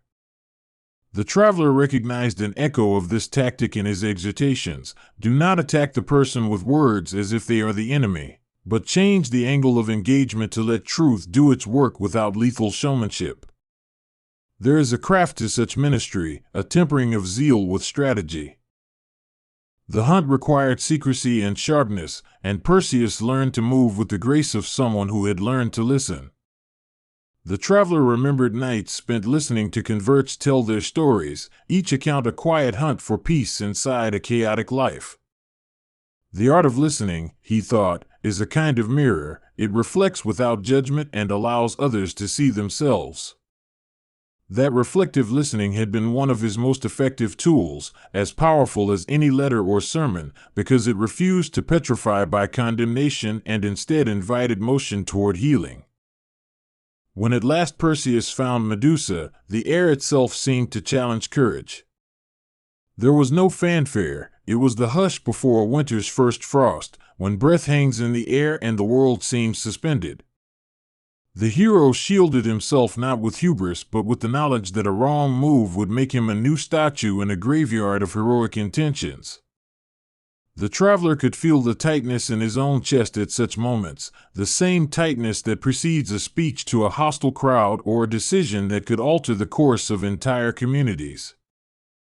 He thought of the towns where he preached that would fall silent, their populations petrified by fear of reprisal, by old legalisms that had calcified care into rule. Paul's ministry had been about bringing a different light to those places, one that warmed rather than fossilized. The mirror shield technique spoke to that approach. Reveal the truth, but do it in a way that creates possibilities rather than final condemnations. Mercy, he had written and said across many nights, runs parallel to truth and never lets the other be the final idol of shame. Perseus acted with a clean, exact movement when he used the reflection to find the true form of the monster and make it still. There was a moment of action that had a stillness to it, and violence there was, but not the crude spectacle of gore, only the somber dignity of ending a threat. The traveler had seen the cost of such actions in his own life. Becoming a figure of legend often meant being misunderstood, even vilified. He had known beatings, imprisonments, and scorn, and he carried the knowledge that speaking truth often invites a martyr's solitude even when no physical sword has been drawn. The image of Medusa's fall was not one of triumphant bloodlust but of a necessary cessation, like cutting away a diseased limb to save the body. The traveler thought of sins and social structures as diseased aspects that sometimes had to be disarmed for life to flourish again. Yet he also saw the somberness of defeat. The end of an oppressive thing does not always usher in immediate joy. Perpetual lament and gratitude can coexist in the same moment, and such paradoxes had become familiar to him across the flame of years. After the monster was dispatched, Perseus did not glory in his prize as a trophy but carried Medusa's head as an instrument for the protection of others. It was an uncomfortable artifact, heavy with power and threat, and he used it judiciously. The traveler saw in that a lesson about the use of authority. It must be wielded for protection, not spectacle. Authority that showcases its instruments of dominance tends to replicate the very petrification it once opposed. A wiser leader uses power to free, not freeze. This afterword to the hunt revealed further complexities. What does one do with the remnants of an enemy once battle ends? The traveler considered how churches kept memory of persecutions and victories, how relics and letters and stories have a way of turning trauma into doctrine if they are not handled with care. Memory must be a tool for compassion, a means to teach and to heal, and not an idol at which new statues are made. The past must inform the future, not freeze it into repetition of the same faults. Perseus' journey back to the world was full of encounters, and each was a mirror in its own way. People saw the monster's head and saw in it whatever their hearts already held. Some were terrified, others triumphant, and some were simply fascinated without comprehending the moral cost.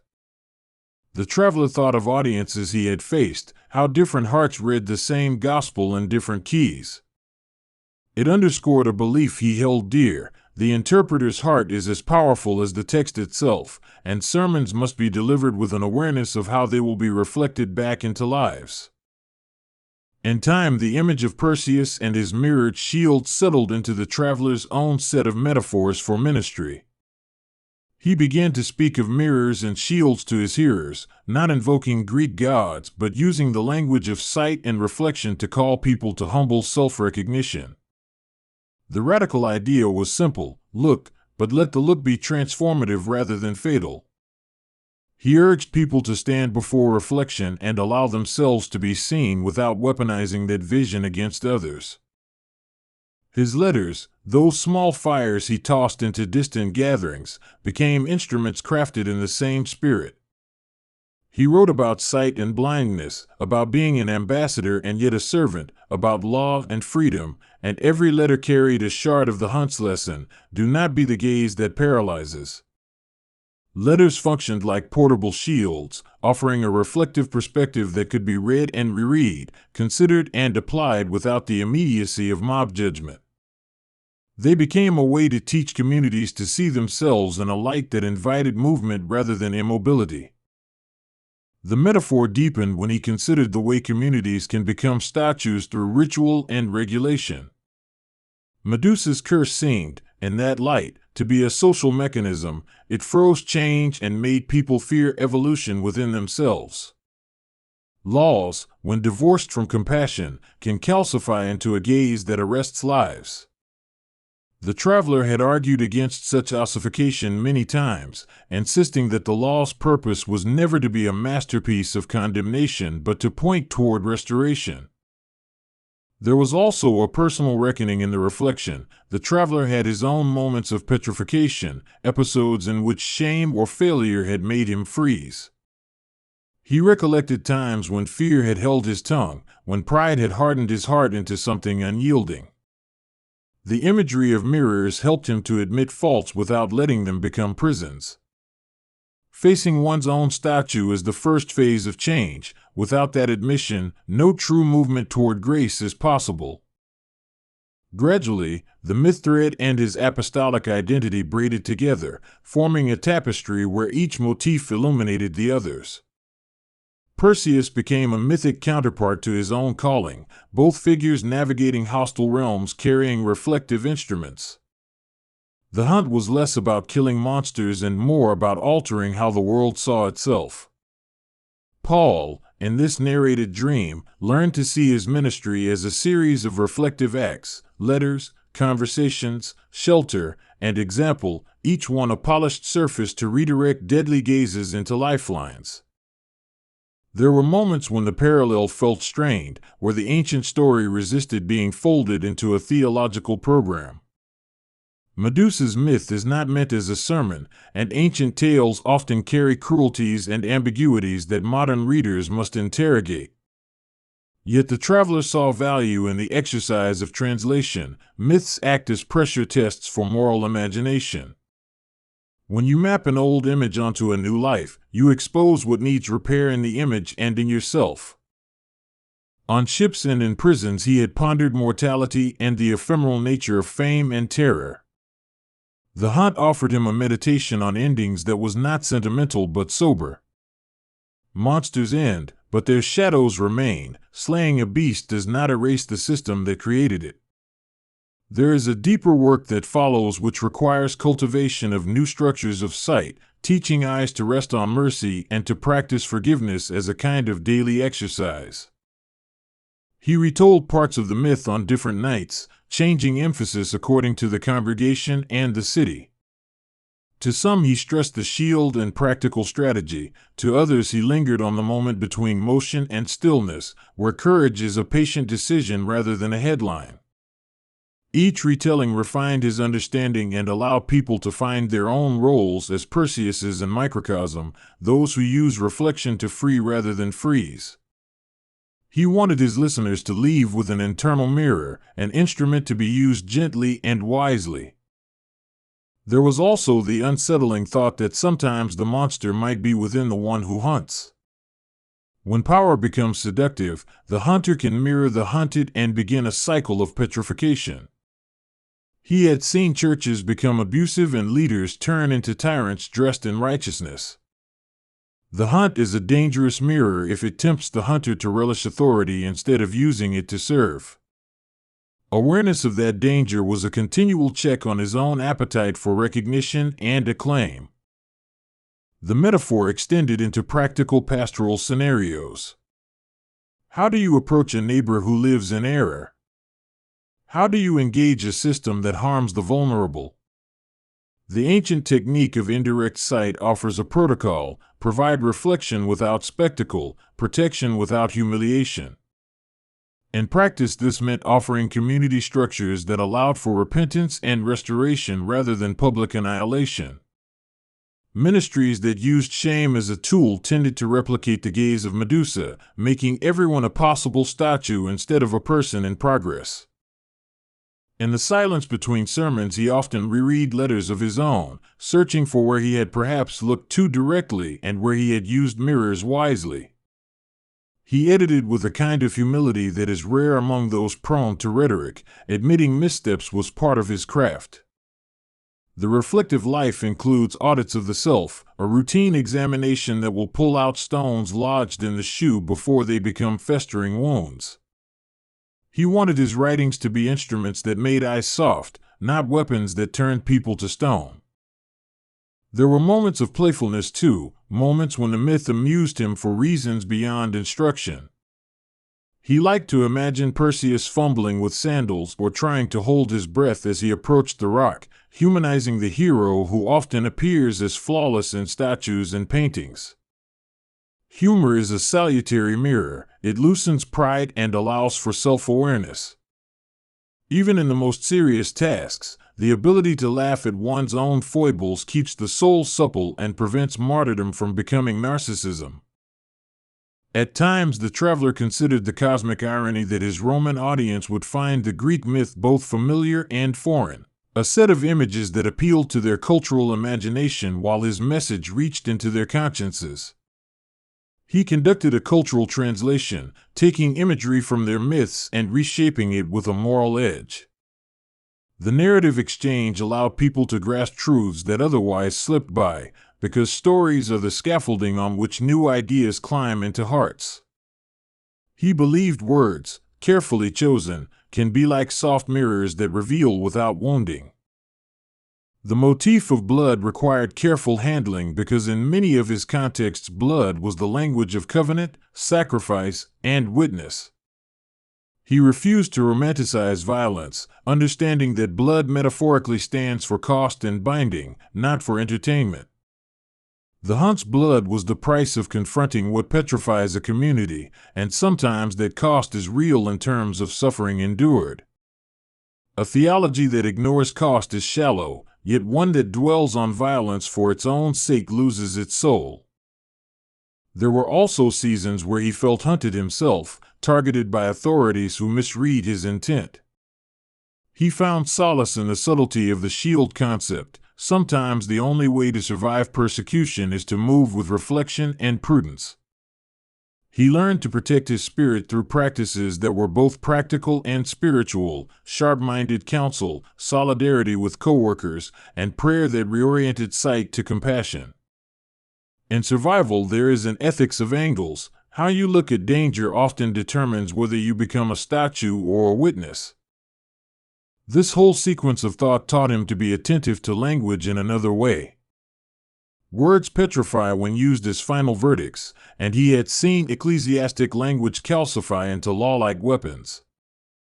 So he chose words with precision, aware that they could either harden or heal. His rhetoric aimed to make ears soft, to open possibilities instead of locking them down. This was the work of a mirror, to show, not to annihilate, to allow the observed to move toward wholeness. Perseus' return to his homeland offered another angle of interpretation. The homecoming after a hunt is complicated, full of honors, and also of the responsibility to live with consequences. The traveler considered how successes require stewardship, the careful handling of outcomes so that victory does not become vanity. He thought about churches that collected trophies and turned them into altars of pride rather than stepping stones to further service. The true mark of a victory is how it refashions the victor into a servant.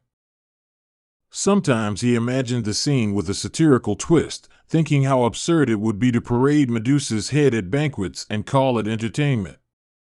The grotesque display of someone else's wound for amusement is an old human temptation, and he had seen it in civic life and in private gatherings. Such displays are a perversion of victory. They replicate the gaze of violence. The traveler's picture of proper triumph was quite different. It was living quietly with the humility of having not allowed oneself to be hardened by triumph or embittered by loss. As his travels wound on, the myth motif enriched his pastoral practice in subtle ways. He read liturgies with fresh ears, seeing in the rituals the patterns of seeing and being made new. Communion itself became a mirror for him, a way for people to look at the cost of life and death and to respond with gratitude rather than paralysis. The ritual loosened the grip of guilt and opened a path to renewed motion, an embodied reflection that did not petrify the repentant. Theologies of atonement and law took a new hue under the mirrored lens. He had argued that the law condemns and that grace liberates, but now he thought of law as a gaze that can freeze people if misapplied. Grace, like the shield, offers a reflective vantage. It does not excise accountability but rather reframes it within a narrative of possibility and restoration. Thus he preached mercy and truth as companions, two instruments in tandem like the shield and sandals of the mythic hunt. He also turned the gaze inward to the practices of his own community, initiating conversations that invited self-reflection. He had found that communities grow by practicing mirrors rather than mirrors of accusation.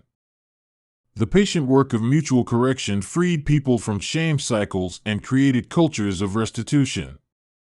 It is slow, and it requires humility, but it produces resilient societies that can weather embattlement without turning into stone. There were nights when doubt crept back, as doubt always does for those who face their own fragility. He would sit beneath a sky full of old stars and tell himself the myth once again, reminding himself that heroes struggle and that victory is often a matter of small faithful acts compounded. Perseus did not succeed because he was immune to fear. He succeeded because he learned how to look differently. That repetition steadied him, a ritual of courage that kept his hands from trembling when counsel was needed or when threats pressed close. The metaphor finally extended into eschatological reflection. How would the world end its petrifications, and what would the final restoration look like? In his theology, the end involved unmasking every oppressive gaze and replacing it with unmediated light. The hunt was an early image of that unmasking, an allegory for the eventual dismantling of structures that turn people into statues of shame. The distant hope sustained him, a world where sight is redemptive and not destructive.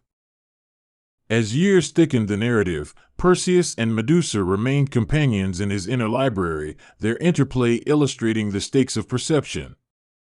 He would sometimes speak of them in private with friends, not to convert myth into doctrine but to show how stories can illuminate truth. Each telling was an act of translation, a way to move warm human insight across cultural borders. He always aimed to return the myth to its function, to teach without terror, to mirror without destroying.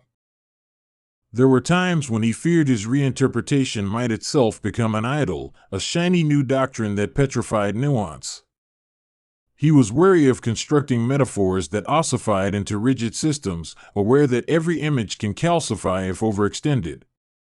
So he kept the image flexible, reshaping it with new conversations and corrections, allowing it to breathe and stay alive. That openness kept his ministry from fossilizing into a single story. Occasionally he encountered those who preferred the old monster tales in their raw power, who enjoyed the simplicity of a narrative that promised a dramatic end to evil with none of the mess of restoration. He did not condemn their taste, but he argued for a more costly compassion. Combat is not the same as salvation, he would say in quieter tones. The slaying of a beast may end an episode, but the cultivation of life requires ongoing attention and kindness. The longer view, he insisted, is always the harder work but the truer ministry. The metaphor also colored his friendships, as he advised others to bring mirrors to their counsels. Honest reflection among friends was a prophylactic against the slow creep of self-righteousness. He practiced this by inviting critique and by publicly admitting weakness, modeling vulnerability as leadership. When leaders show their cracks, they give others permission to be human and to resist the petrifying urge to perform perfection. Perseus' concluding arcs in art and story varied across cultures, and that variability taught him about the plurality of truth forms. There is not one perfect telling, he realized, and perhaps that is a mercy. Truth can be refracted in many colors and still remain true. He embraced plurality as a theological practice, allowing communities to adorn the mirror with nuances appropriate to their particular wounds and strengths. Faith expressed in 1,000 tongues still pointed to the same light, and that universality both humbled and encouraged him. In private prayer, he would sometimes ask for the calm of the reflecting shield, the steadiness to hold up a mirror to the world without being consumed by its ugliness. He prayed for the courage to face his own faults and for the wisdom to use authority in ways that protected the vulnerable. He prayed for those who had been turned to stone by life, asking for a way to reach them without caring for them like curiosities. There was a tenderness in those prayers that softened the often rigid public persona. When he spoke of Perseus for the last time on a particular occasion, it was not as a hero but as a fellow pilgrim.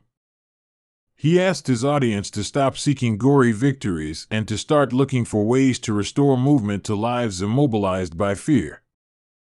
His voice softened as he spoke of the living as opposed to the legendary, reminding them that people are not trophies or warnings but souls meant for motion. The metaphor, when used with care, had become an ethics of mercy.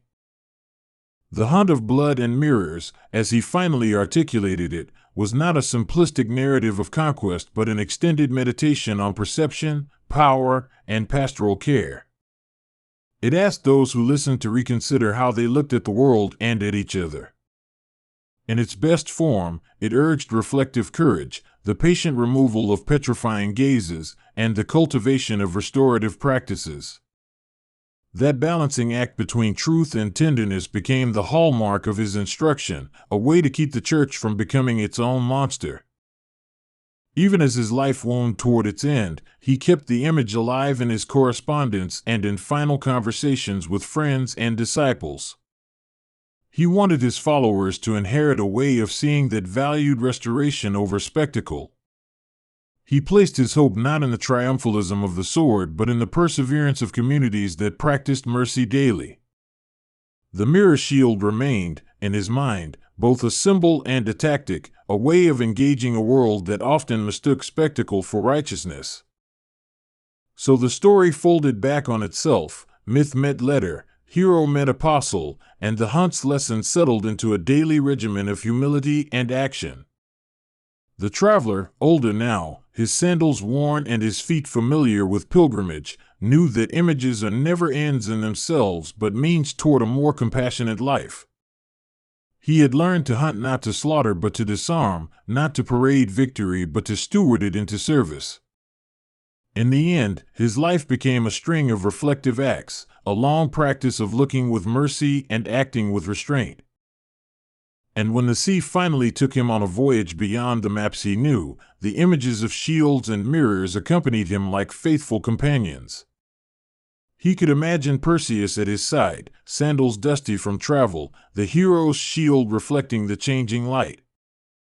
In that reflective company he found comfort. The world would continue to need those who could look without freezing, who could act without spectacle, and who could hold the gaze of suffering without becoming predators.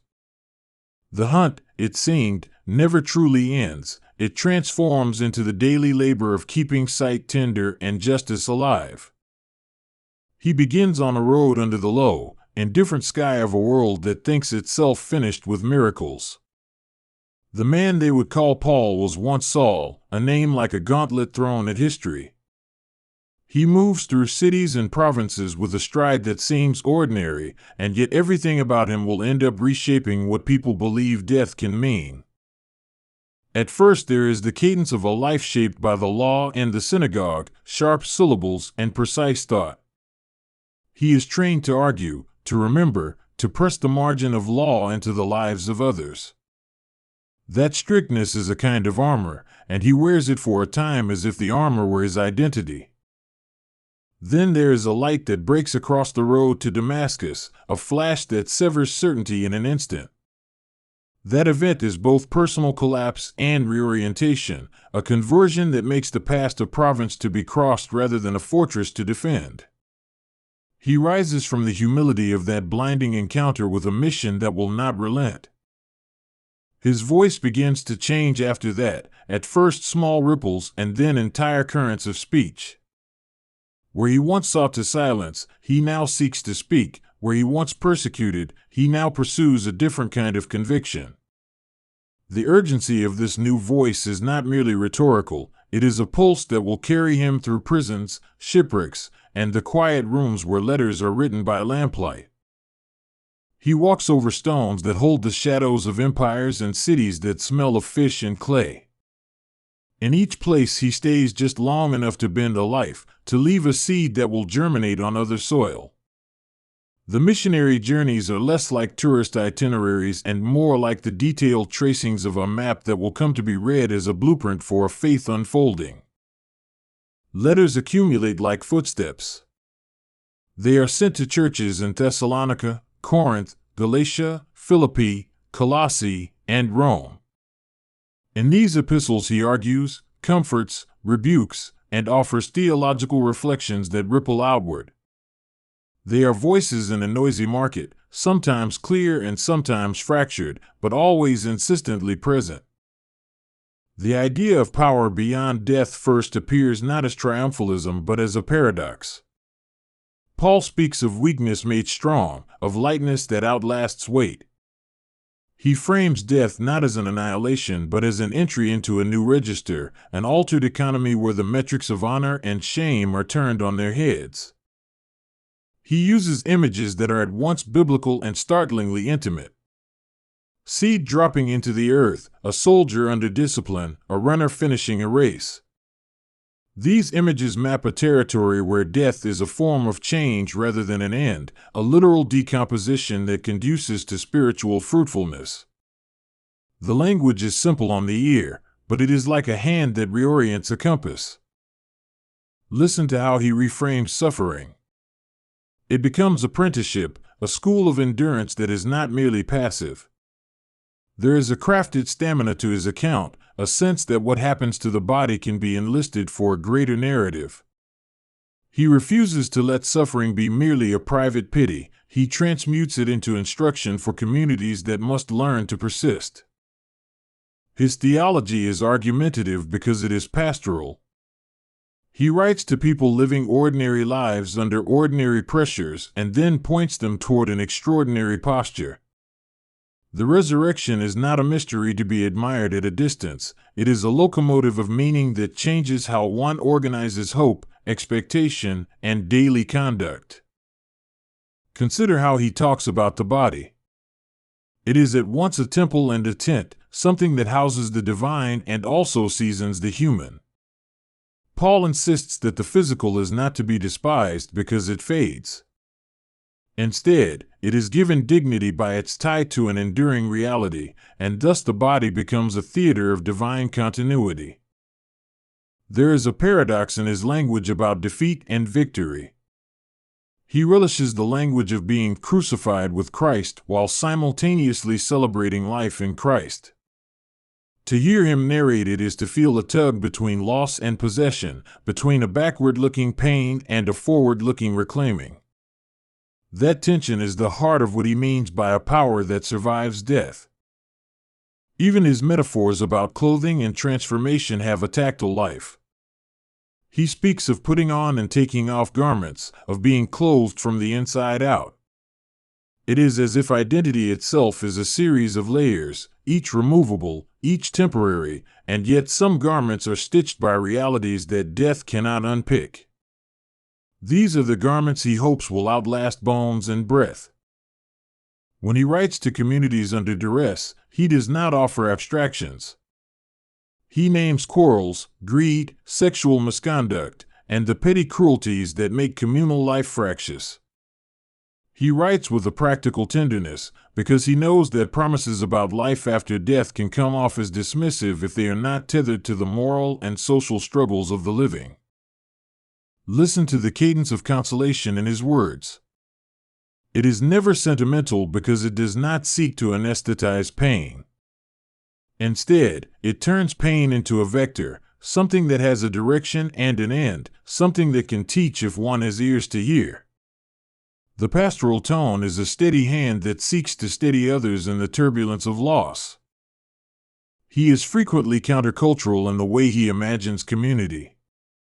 He privileges the weak, the marginal, the socially disregarded, and he does this not as an act of pity but as a revelation of what the cosmos values. For Paul, the presence of the weak in the community is not a problem to be managed so much as a signpost of a deeper divine logic. Now imagine his final days in Rome. The atmosphere is different, it is quieter and more charged. There is the hum of legal proceedings, the clank of chains, the hush of waiting. This setting compresses the narrative. The long arc of travel, teaching, suffering, and writing converges in a place that smells of the city's stones and its official verdicts. In the shadow of that place his concept of death sharpens. He no longer speaks in generalities but in the intimacy of a man who knows he is nearer the end than the beginning. The metaphors do not disappear, instead, they become less playful and more exacting. There is a lucidity that arrives when margins thin and essentials make themselves known. When the sentence comes, tradition says it is a beheading, a form of execution that was swift and, in Roman hands, reserved for a certain class. The image of a severed head, then, has both literal and symbolic register. To mark the end of a life with such finality invites reflection on what remains when the body's voice is stilled. But do not let the physical finality be the last word. Paul's work is constructed to argue that the finality of the body is not the finality of meaning. The severed head becomes a symbol for the paradox he loves, the point at which earthly power is stripped away and yet spiritual authority is affirmed. It is a dramatic contrast between the violent silence of the body and the persistent echo of message. His letters after the possibility of such an end are saturated with resolve. He writes as though the future of the church is already a story he can shepherd from the other side of the visible world. He sends instructions and encouragement, and in doing so he acts as if the borders between life and death are permeable. This is not fantasy so much as a reconfiguration of priorities. He teaches that the community must endure and reorganize its loyalties. He imagines a kind of posthumous pastoral care, a continuing guidance delivered by the memory and writings of one who has passed. That memory becomes a presence, and his theology, is not confined to flesh and blood but extends into the domain of shared convictions and practices. There is a peculiar way in which words can outlive the person who coined them. When someone reads a letter years later, the tenor of the original voice returns, abridging the distance. Paul seems to understand this, and he writes with an awareness that ink can be a second body. The durability of text means that a beheaded speaker can speak across generations. Power beyond death, in his account, is not metaphysical voodoo. It is ethical, it is institutional, and it is spiritual. It is the authority that accrues to a life so wholly invested in an idea that the idea takes on a life of its own. His power survives in practices, prayers, and communities who remember and reenact his teachings. We can also see how memory itself becomes a kind of liturgy. The churches keep certain days, they repeat prayers, they tell stories of acts and words that become authoritative through repetition. That rhythm is what keeps a voice alive when the body is gone. Ritual is a kind of communal respiration that carries the breath of one who has died into the lungs of the living. Consider how theology and reputation blend. Over centuries, Paul's letters have been quoted, argued, contested, and canonized. His influence is not a straight line, it is a braided rope of interpretation and misinterpretation, appropriation and critique. The fact that he remains central is itself evidence of a power that has survived the blunt fact of his death.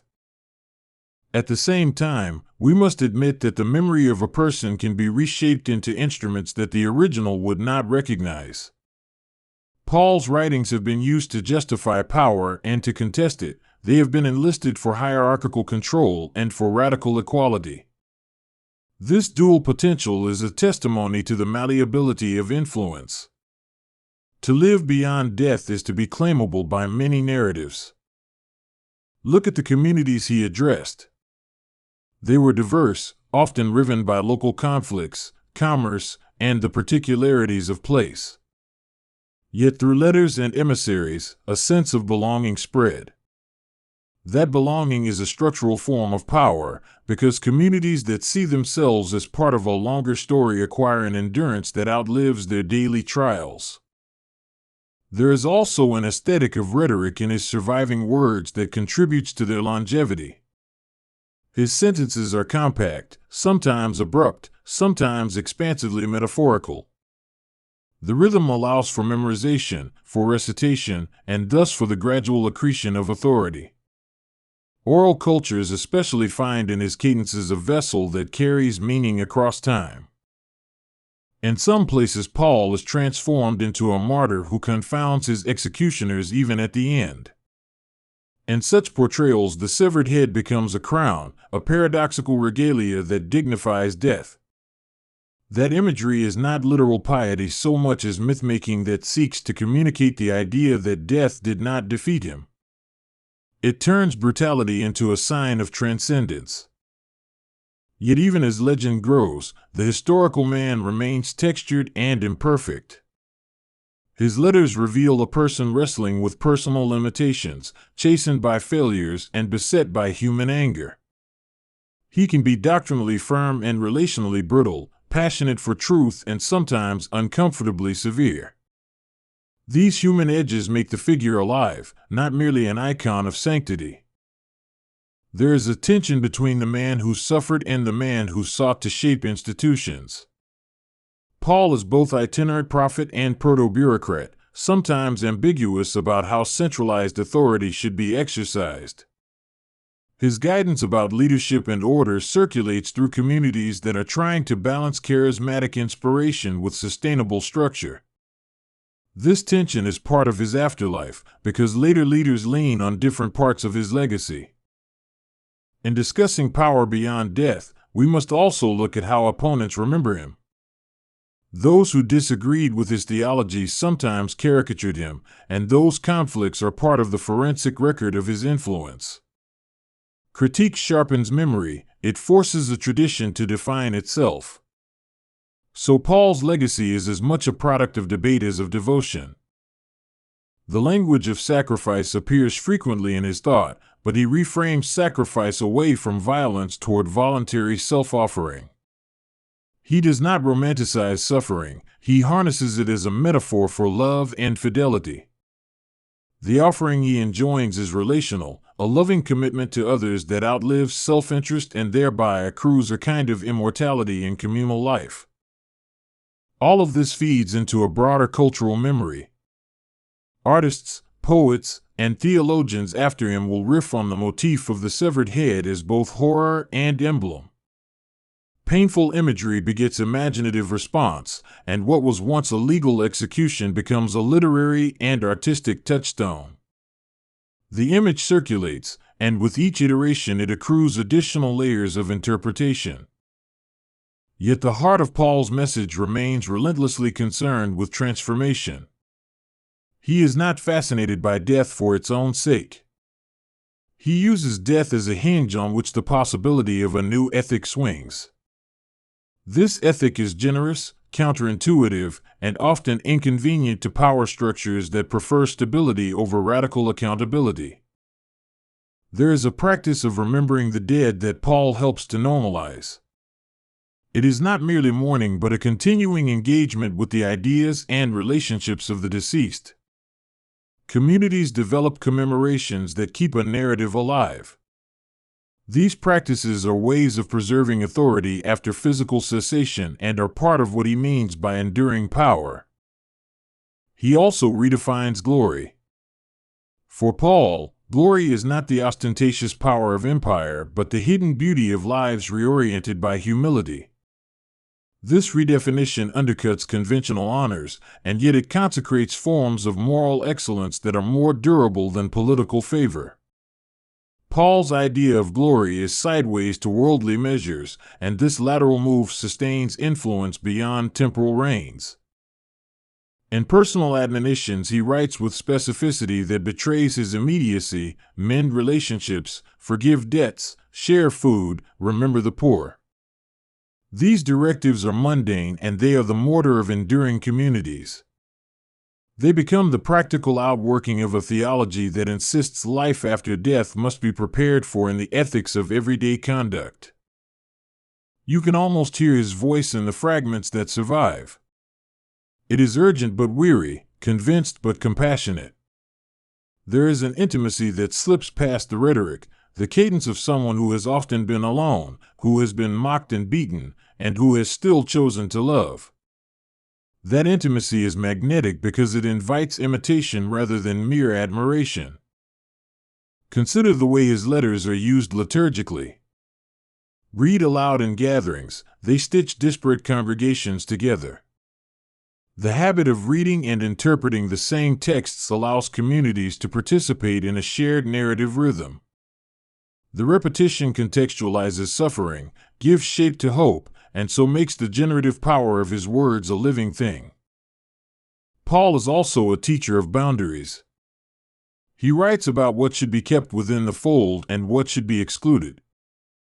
The boundaries are sometimes pragmatic, sometimes theological, and sometimes painfully controversial. Yet they also function as the skeleton of a social organism, a way of maintaining identity through centuries in the face of cultural flux. In the centuries that follow, his letters move from private correspondence to canonical scripture, and that institutional shift magnifies his authority exponentially. When a letter becomes scripture, it becomes a metric for orthodoxy and orthopraxy. The transformation is decisive. The author becomes something greater than himself because institutions confer canonical weight on his voice. The severed head as symbol migrates into liturgical and devotional art as well. In some depictions it is handled with sensitivity, in others with sensationalism.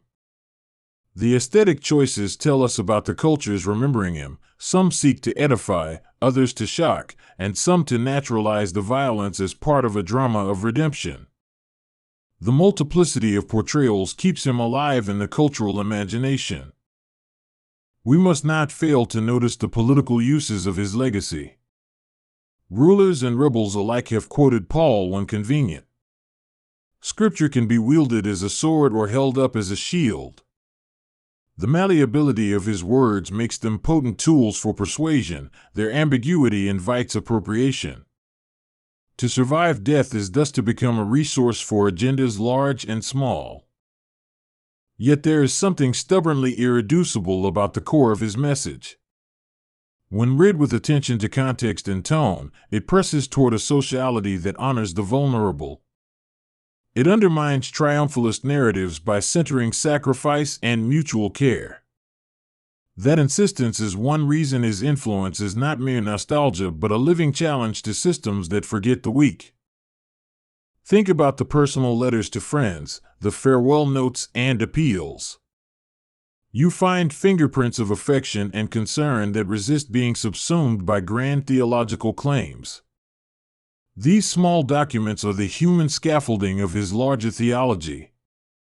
They show that power beyond death is not only doctrinal abstraction but is also a series of intimate cares extended across time.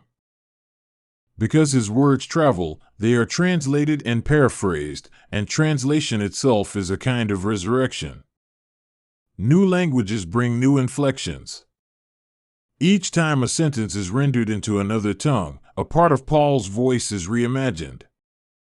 This continual reanimation by translation is one of the reasons his presence feels perpetually renewed. His influence is also mediated by institutions that decide what to teach and how to teach it. Seminaries, churches, and academic disciplines select certain themes and downplay others. These institutional gatekeepers are part of how power beyond death is curated. The selections and omissions matter because they channel which aspects of his thought will guide future generations. Many will insist that motive matters in how his legacy is used. When his authority is invoked to oppress, there is a betrayal of the core ethics he preached. When it is used to liberate, there is a continuation of his concern for the marginalized. Discerning motive is thus not an academic exercise but a moral necessity when interpreting a legacy that stretches beyond one lifetime. There are also private spiritual practices that keep him present. People read his letters in quiet moments, clutch them in grief, or return to them when facing moral uncertainty. These practices are not merely intellectual but devotional, and they form a direct link between an ancient apostle and an individual heart in the present. This personal engagement is a quiet engine of survival. The notion of martyrdom acquires a layered meaning in his case.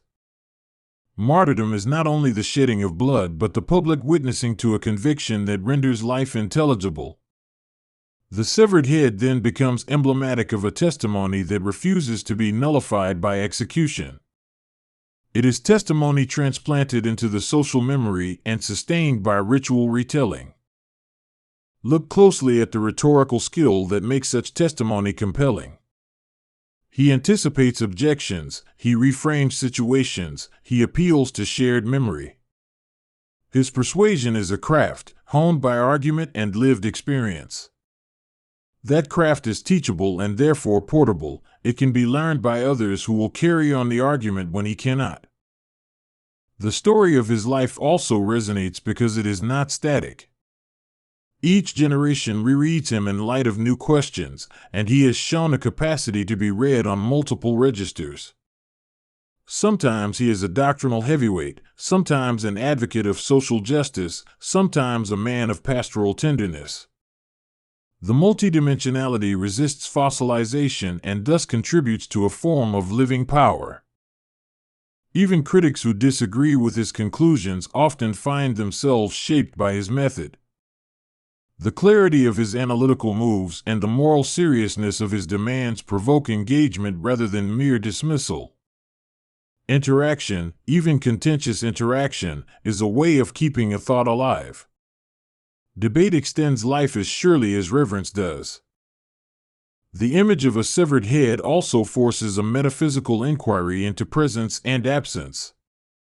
Does power beyond death require a metaphysical continuity, or is it social and textual? Paul's own writings suggest both.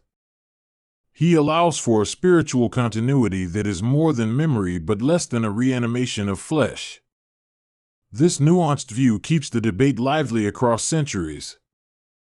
When artistic imaginations take up the motif, they often seek to bridge the gap between terror and beauty. The severed head can be depicted as a grisly end or as a sanctified image. Artists, musicians, and poets negotiate this boundary, and in doing so they push audiences to consider the uncomfortable proximity of mortality and significance. Art becomes an interpretive lens that keeps the conversation moving. The psychological dimensions are also worth noticing. Followers who live with the memory of a martyr make meaning of loss by embedding it in communal narrative. Grief is reframed as inheritance. The psychological need to find purpose in tragedy often leads communities to sacralize the life of the one they have lost, and that sacralization is one mechanism by which power endures. Societies remember in monuments and in quieter ways. There are churches named after him, hymns that echo his phrases, and entire doctrines that trace their genealogy to his letters.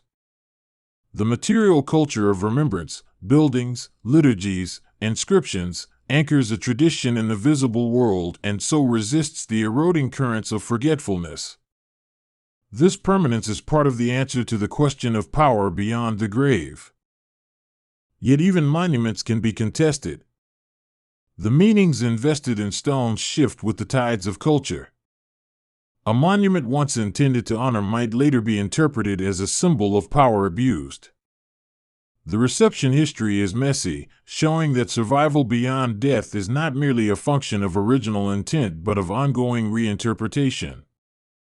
Memory is an argument that continues long after the voice is gone.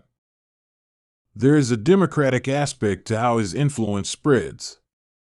It is not merely transmitted from elite to masses but travels among ordinary people who carry his words in daily life. Conversations in marketplaces, taverns, and household gatherings propel his ideas in ways that institutional proclamations cannot. The grassroots dispersal of memory shows a politics of endurance that thrives outside power centers. In private letters to friends, he reveals anxieties about how his work will be received and sustained. He worries about discord and fidelity, and these anxieties are not the mark of weakness but of awareness.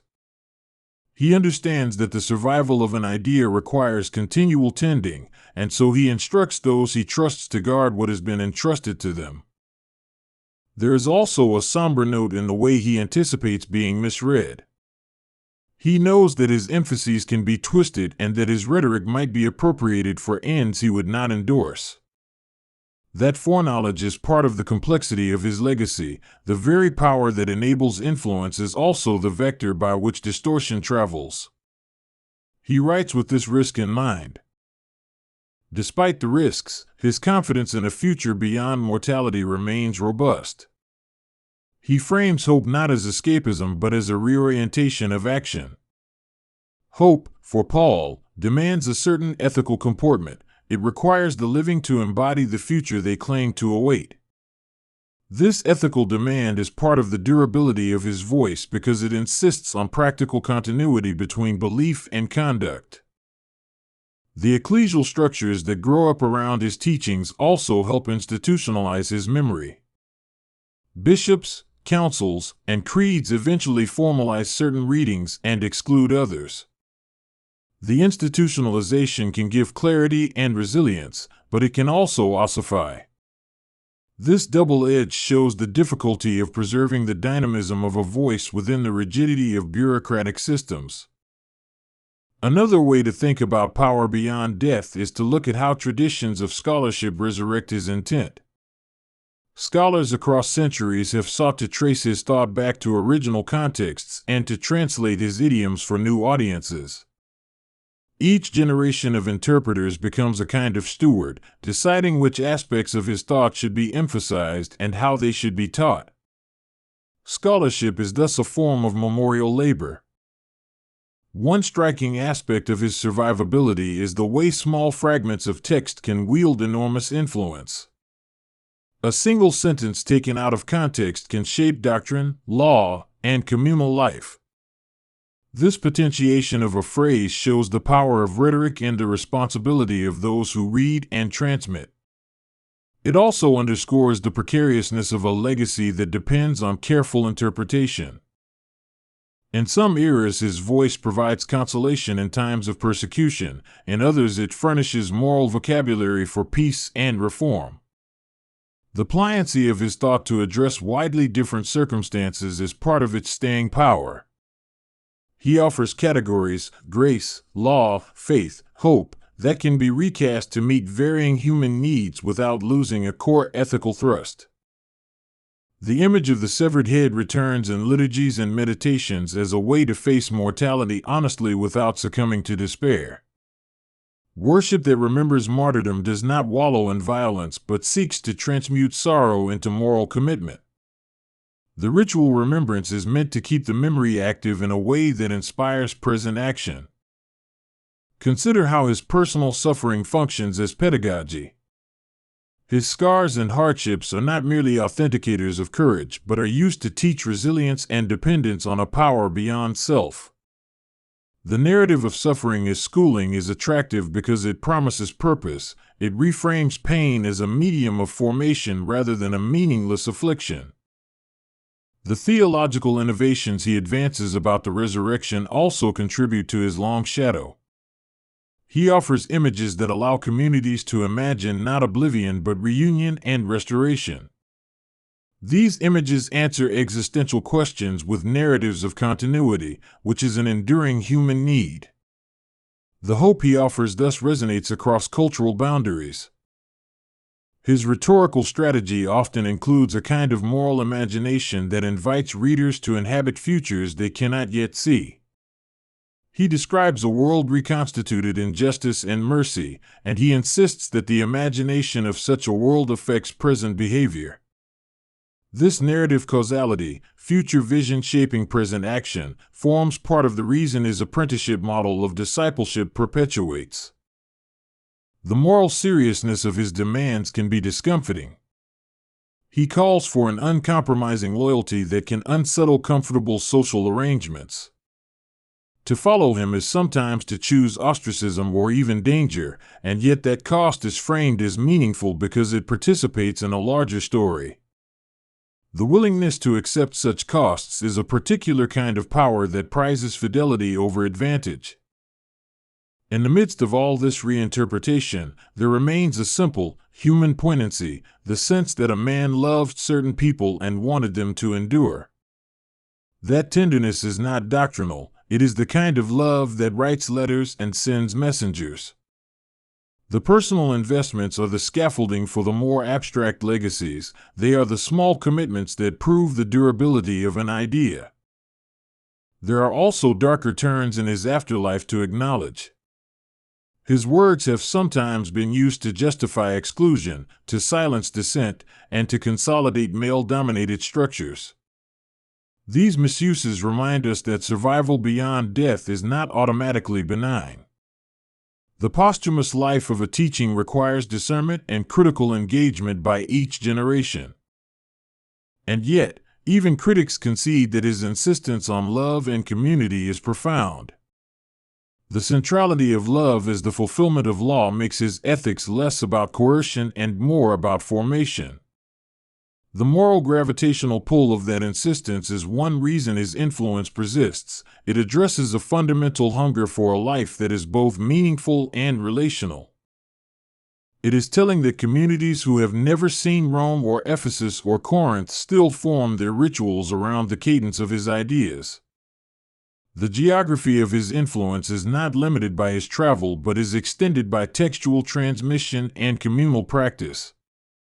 Even distant believers find in his letters a manual for living and a narrative that situates suffering and joy within a larger architecture of meaning. Yet for all the institutional weight and the mythic images, there remains the private, fragile, human reality of a single life ending. The severed head is a reminder that physical endings are absolute in a way institutions are not. That truth is sobering and anchors any romanticized notion of immortality. Bodies fail, legal verdicts stand, and grief is real. What remains after the physical cessation is the work of communities to interpret, preserve, and transmit. They must choose what to cherish and what to revise. That active curation is the human response to death and is the mechanism by which any voice persists. To think of power beyond death is to think of human choices made over decades and centuries about memory and meaning. Throughout, the narrative arc resists a tidy resolution because the story continues in the present. New readers will open a letter and feel its urgency, new congregations will enact practices that echo his concerns, and new critics will raise fresh challenges. The endurance of his voice is dynamic. It is not a static relic but a living conversation that intersects with human life at multiple points. One might close by reflecting on the ethical import. Survival beyond death, as he imagines it, is not a guarantee of comfort but a mandate for responsibility. If a life can be formative after its end, then those who survive inherit a duty to steward that legacy well. They must choose whether to make the memory an agent of compassion or a tool of domination. So the severed head becomes a metaphor for an uncomfortable truth. Death can be a limit and a lens. It truncates the body, but it can focus attention on the values that body stood for. The beheading is an ending in fact, but it provokes a beginning in meaning. This is the paradox at the core of Paul's afterlife. The more absolute the physical termination, the more urgent the ethical and spiritual tasks that follow. In the end, the question is not merely historical but existential. How should one live in the knowledge that an idea can outlast a body? Paul's answer, consistent across letters and journeys, is that life should be ordered toward mutual care, truth, and hope. That ordering is how one's voice might continue to matter after the last breath. Listen then, as you drive or move through your day, to the echo of a man who argues that death does not have the last word. Hear not a call to macabre fascination but an insistence that the moral life is the way a person travels into posterity. The severed head stands as a stark image, yes, but its power is rhetorical and ethical. It demands that the living take responsibility for the legacy of love and justice it leaves behind. Listen as the old world turns its pages and find, at the edge of myth, a woman whose face stopped soldiers and inspired shields.